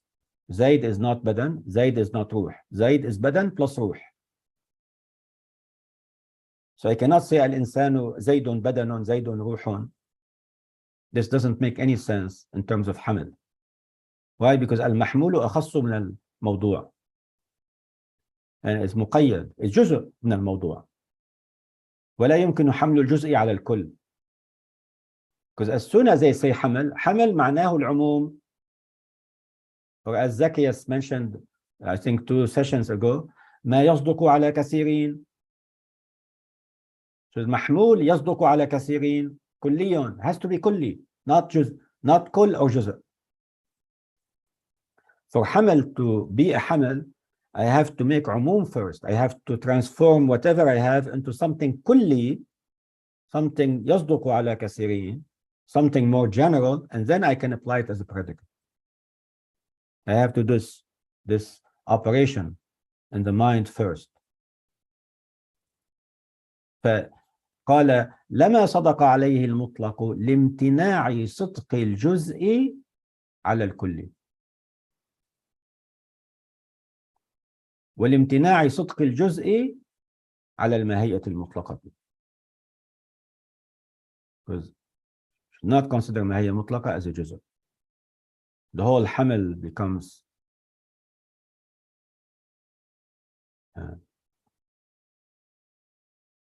فاسد, becomes invalid, becomes untenable.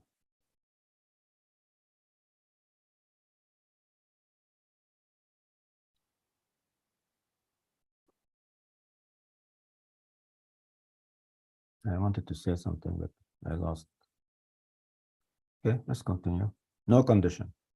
قال وإنما ذاك التمايز بين المطلق والمقيد في العقل دون الخارج. ماهية الشيء ثم إذا اعتبرت معروضة للكلية فهي الكل الطبيعي. أي الماهية لا بشرط شيء إذا الكل الطبيعي. I think in some books مثلا الماهية بشرط لا إذا الكل الطبيعي. That's not accurate. We're not going to spend time on this. Let's move to the next one. وقد يقال الماهية بشرط لا شيء بمعنى أن يزيد عليها كل ما يقارنها فتكون مادة للشخص متقدمة عليه في الوجودين فيمتنع الحمل على المجموع لانتفاء شرطه.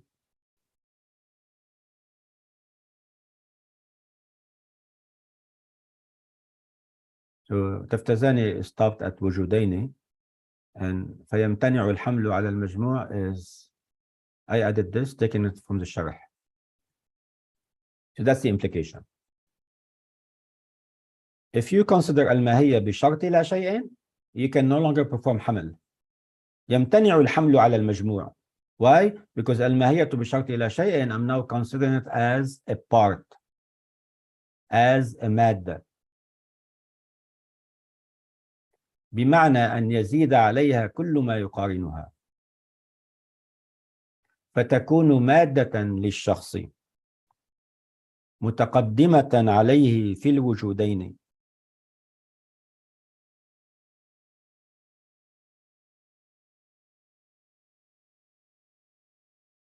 تكون مادة. مادة يعني جزءا، يعني part. للشخص يعني للمجموع المركب. from the ماهية أن ما يقارنها من العوارض. متقدمة عليه في الوجودين both in the mind and externally.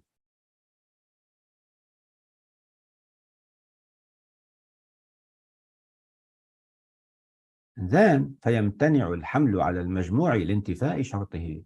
So predicating it of the whole will be impossible because of the lack of the condition of predication, which is يصدق على كثيرين. And predication is a mental operation, it's not an external operation.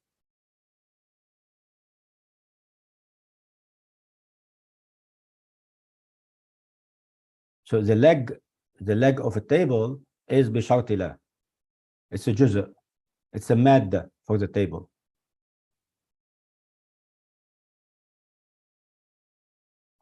Let's see what the شارح says.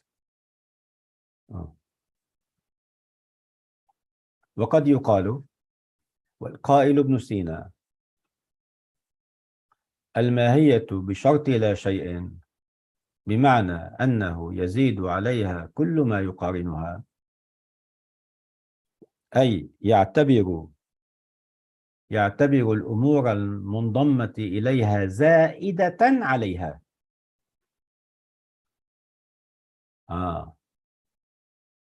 فتكون بهذا المعنى. So in this sense, the Mahia becomes a مادة. You go back here. Quiddity is sometimes understood as negatively conditioned. بشرط لا شيء. Then it will become a matter for the whole, i.e. a جزء of the whole, a part of the whole.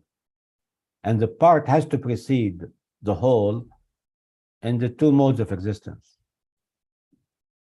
And the part cannot be a predicate for the whole. It cannot predicate the whole. It cannot a predicate of the whole. So predicating it of the whole will be impossible because of the lack of the condition of predication. Because الجزء لا يصدق على كثيرين.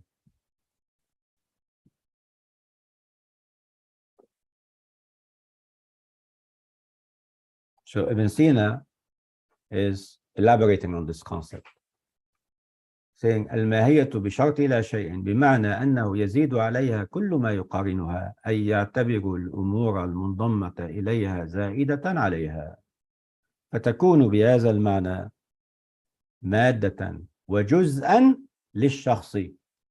ما المراد بالشخص؟ أي المجموع المركب من الماهية وما يقارنها.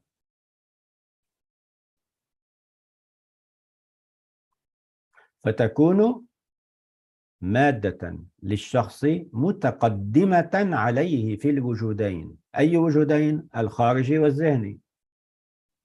لماذا؟ ضرورة امتناع تحقق الكل بدون الجزء. Of course, the جزء has to precede the كل. فالمراد من التقدم هو التقدم بالطبع. ولا يصح حمله على الشخص.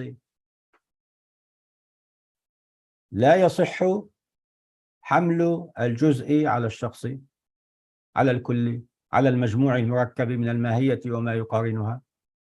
لماذا؟ قال لانتفاء شرط الحمل، وهو الاتحاد والمغايرة. الاتحاد في الوجود مثلا، الاتحاد في الوجود مثلا الحيوان إذا أخذناه بشرط لا صار جزءا، وإذا صار جزءا لا يكون محمولا.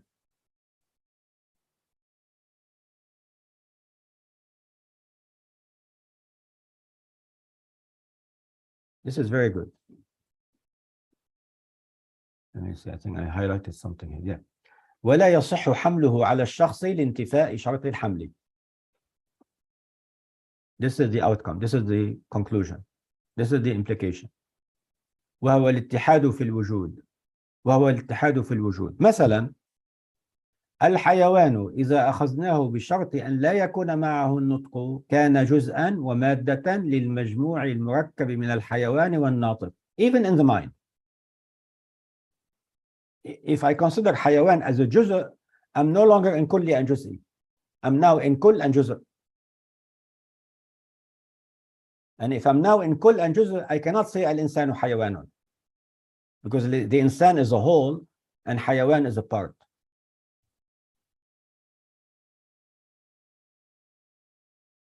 قال الحيوان إذا أخذناه بشرط أن لا يكون مع. This is all يعني, this is ways of looking at things, at the Mahia, at the نوع, as individual, at individuals, at anything. These concepts بشرط لا, بشرط شيء, لا بشرط, exist everywhere. You can apply it on anything. You can apply it in grammar, you can apply it in here in metaphysics, you can apply it on so many things.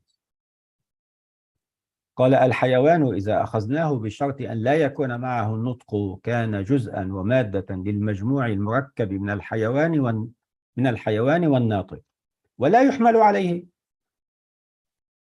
لماذا لا يحمل عليه؟ لأنه جزء ولأنه بشرط لا. لماذا هو جزء؟ لأنه بشرط لا. بشرط لا is very moody. Now this جزء is very moody. So I'm just consider me on my own. I'm now قسيم to the other أجزاء. ولا يحمل عليه وإذا أخذناه بشرط أن يكون معه الناطق. This is بشرط شيء. الماهية المخلوطة كان نوعا. وإذا أخذناه لا بشرط أن يكون معه شيء. Here he says this الحيوان here is becoming كلي now, is becoming indeterminate, is becoming open-minded, is becoming say, is that I can become a predicate. Use me as you see fit. متى؟ إذا أخذناه لا بشرط. لا بشرط شيء ولا بشرط لا شيء. لا بشرط أن يكون معه شيء كان له جهتان إذ يمكن أن يعتبر أو أن يعتبر التغاير بينه وبين ما يقارنه وأن يعتبر أو يعتبر اتحادهما. فالحيوان الأول جزء الإنسان متقدم عليه في الوجودين ولا يحمل عليه، والثاني نفس الإنسان، والثالث جنس له. When it becomes a جنس هذا يصدق على كثيرين. هذا عام. It can become محمول. والثالث جنس له محمول عليه.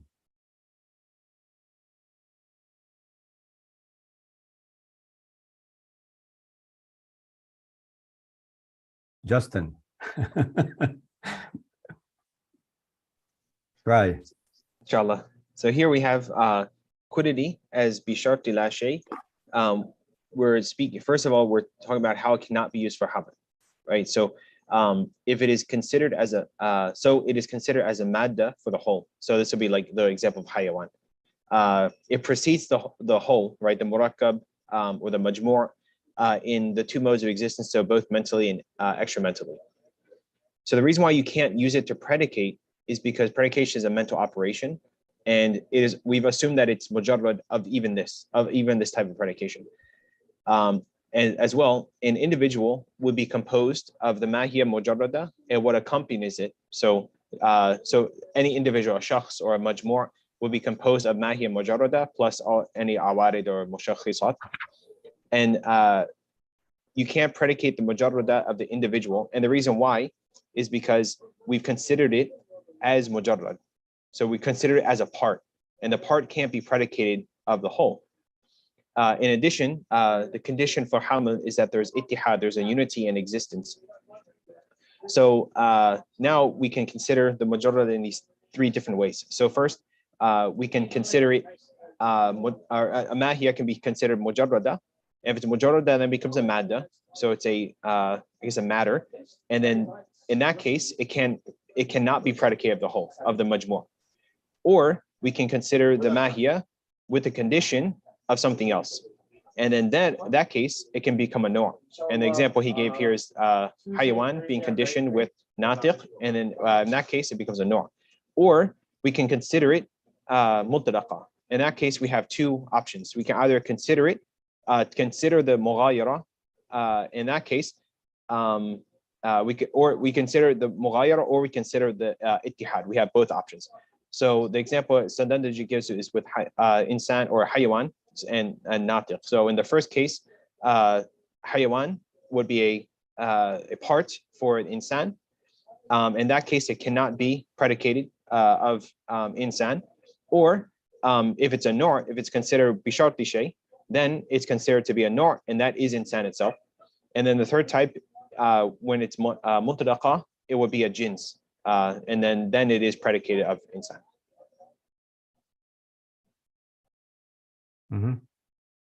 Great. So here Ibn Sina is saying al-mahiyatu bi-sharti la shay'an. Just to say it one more time. So when quiddity is sometimes understood as negatively conditioned, so here al-mahiyya is considered with the condition that meaning alone is realized in such a way that everything that accompanies it will be something additional to it. If that is the case, then it will become a part. It will become a part of that whole, a matter for it. And it precedes it. He says, تكون مادة متقدمة عليه في الوجودين. So preceding it in the two modes of existence, the khariji and the zihni. So predicating it of the whole will be impossible. Now, as the Sheikh says, because of the condition of predication, namely the unity in existence.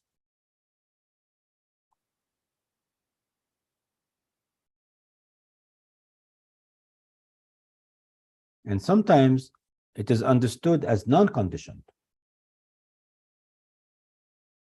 And in this case,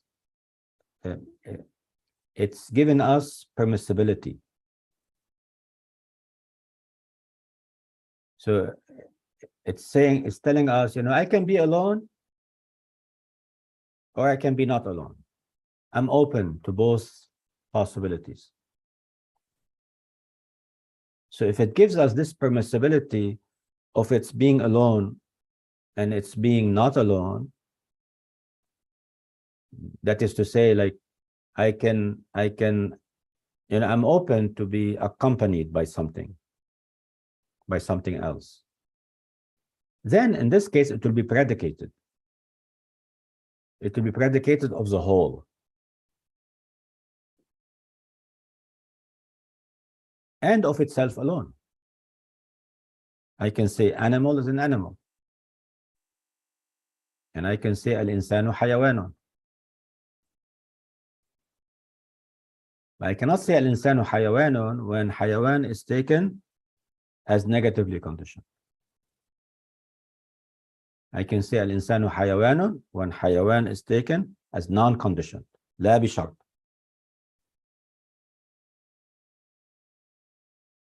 Does that make sense?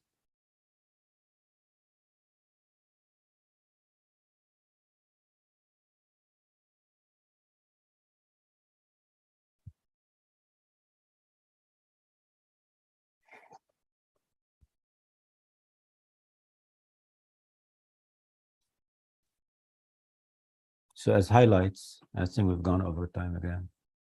Apologies. As highlights, we've looked at some questions regarding Mahia. We looked at the different aspects of quiddity. And we looked at the issue, the topic where quiddity appearing as a part, as a madda. What are the implications? If I were to look at quiddity, بشرط لا, will there be implications? So the same propositions, if you look at them from a different angle, the propositions may not make sense anymore. You have to look at them from one particular angle, which is لا بشرط.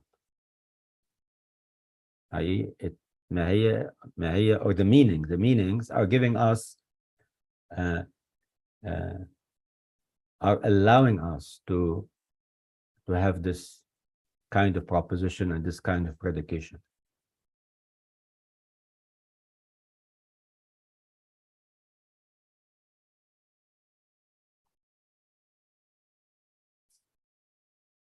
With this,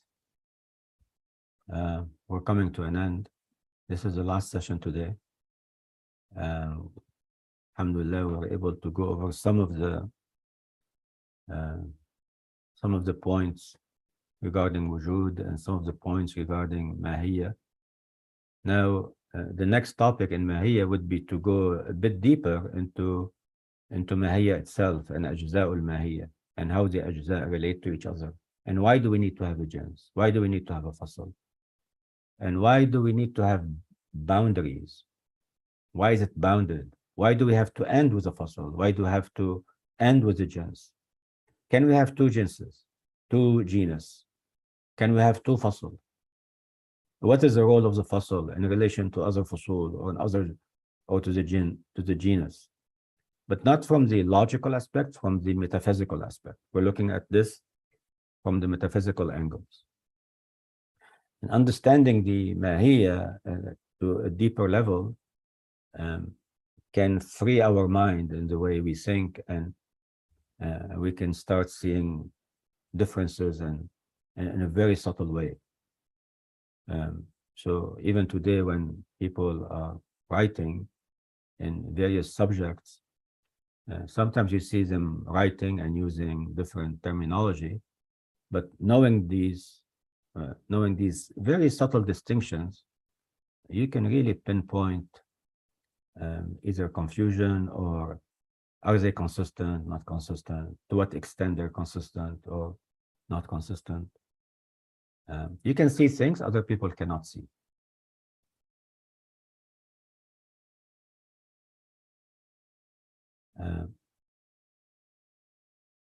So in general, like Taftazani and Iji and Razi and all those guys, they're Mashai in principle. They've adopted and accepted the paradigm of Ibn Sina. Ibn Sina made a lot of contributions. And some of these contributions were refined later.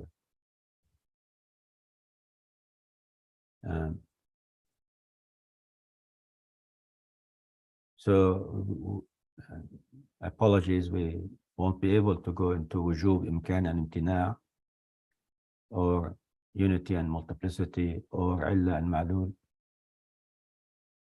But inshallah, maybe an opportunity may arise where we can go over them. Sidi Harun, the floor is yours. Jazakumullahu khairan, Sheikh Talal. Just want to thank Sheikh Talal and Sheikh all of you. Sorry, and thank all of you for being a part of this. Those of you who are on watching on YouTube or here on Zoom, those who are watching recordings, etc. This has been quite an amazing turnout. We were certainly not expecting just the magnitude of interest in this session. We hope, inshallah ta'ala, this will be the first of a number of sessions, and we hope that we'll be able to convince Sheikh Talal to continue to teach us from these chapters. Alhamdulillah, so with ASIPT, American Society of Islamic Philosophy and Theology, in partnership with scholars like Sheikh Talal and also institutions like Masira and others, our goal is to bring all of us together more often, so that we're not just sort of functioning separately in our own little worlds, but to find ways to convene in sessions like this, or to convene in person, like in our upcoming conference in December at Harvard, December 2nd through 4th. Everyone is invited, online or in person. The goal is for us to connect more, communicate more, and not try to figure out things on our own.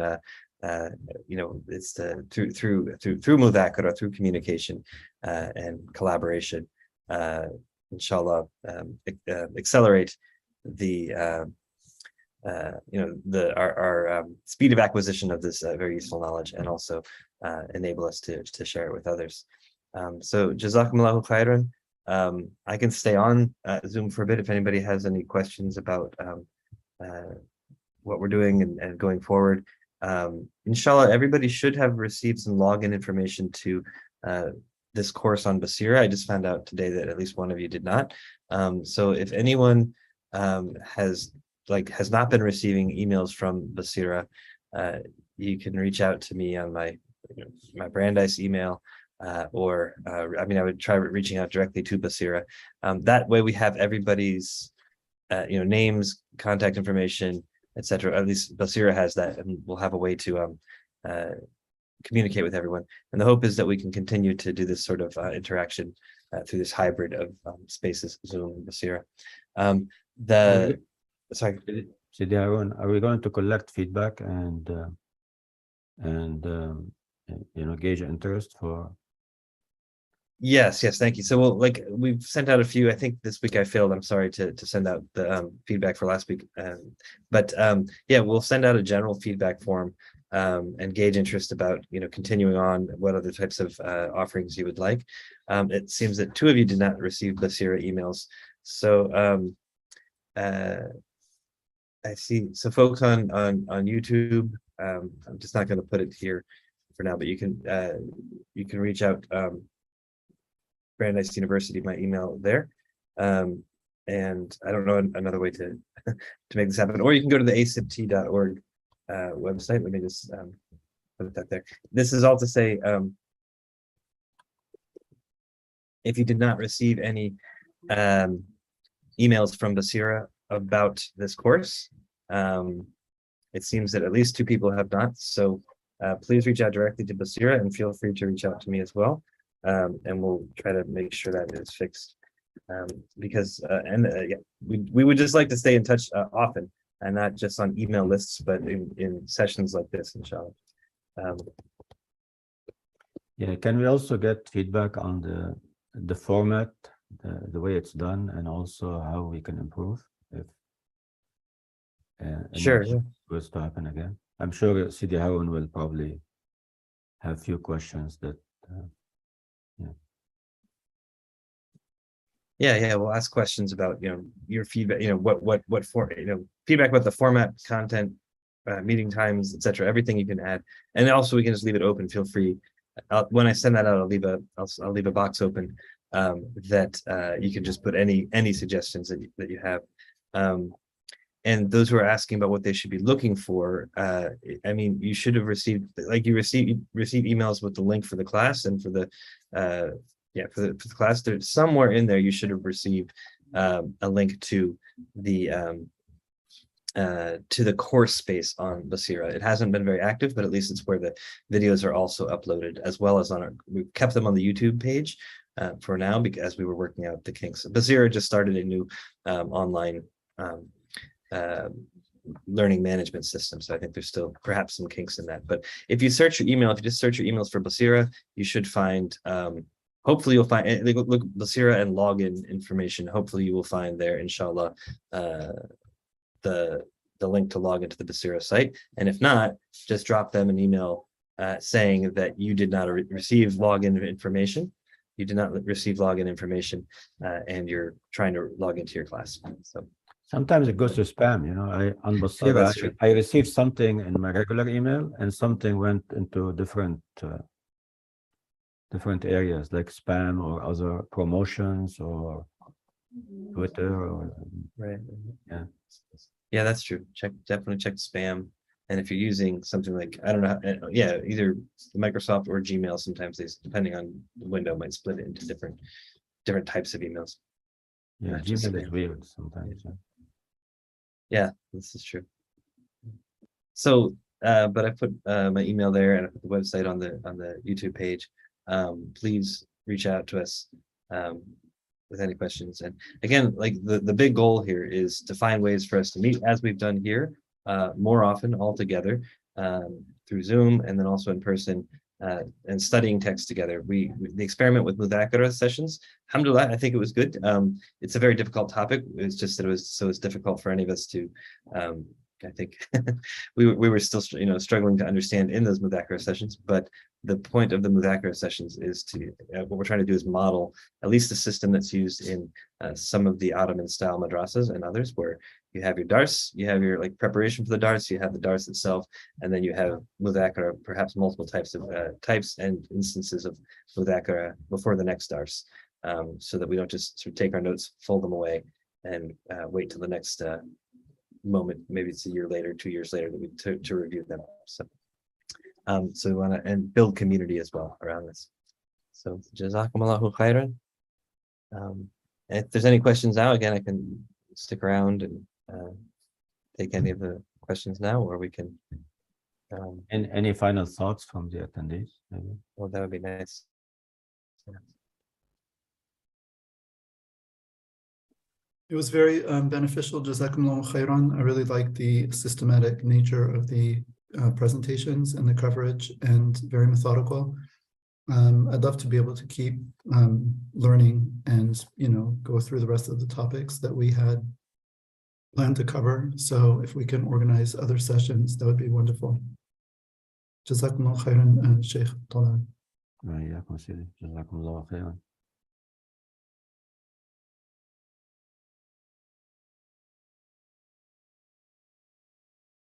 Jazakumullah khair, Sheikh Talal. There was a particular concept in the i'tibarat al-Mahia that was very confusing for me in Bidayat al-Hikmah, because I felt that there were some contradictions in it, and this clarified it a lot. Which concept is that? Which one was that? Al-Mahiyatu bi sharti la shay. Because in one of the commentaries, the example that they give is actually of naqidain. So he says it's so if you consider like a car as the kulli, then you'll have the mahia of a car that's not black, for example. So he gives this negative. So he says la shay is like a negative condition in that sense. But I don't think that's correct, actually. And the other commentaries don't seem to say the same thing. So this made it a lot clearer. Jazakumullah khair.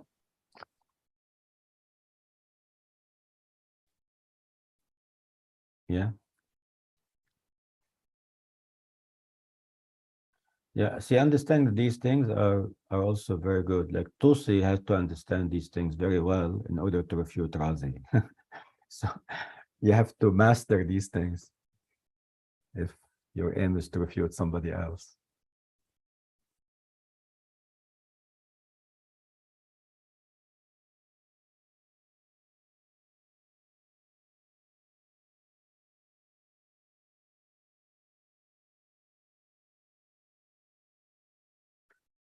طيب, Jazakumullah khairan. Thank you very much for attending, and especially on a Sunday morning, many people have many other things to do. Sidi Harun has family and has commitments, yet he's always there every time. Everyone else, thank you very much. Jazakumullahu khairan. Assalamu alaikum. Wa alaikum assalam. Alaikum salam wa rahmatullahi wa barakatuh. بارك الله فيكم. وعليكم السلام.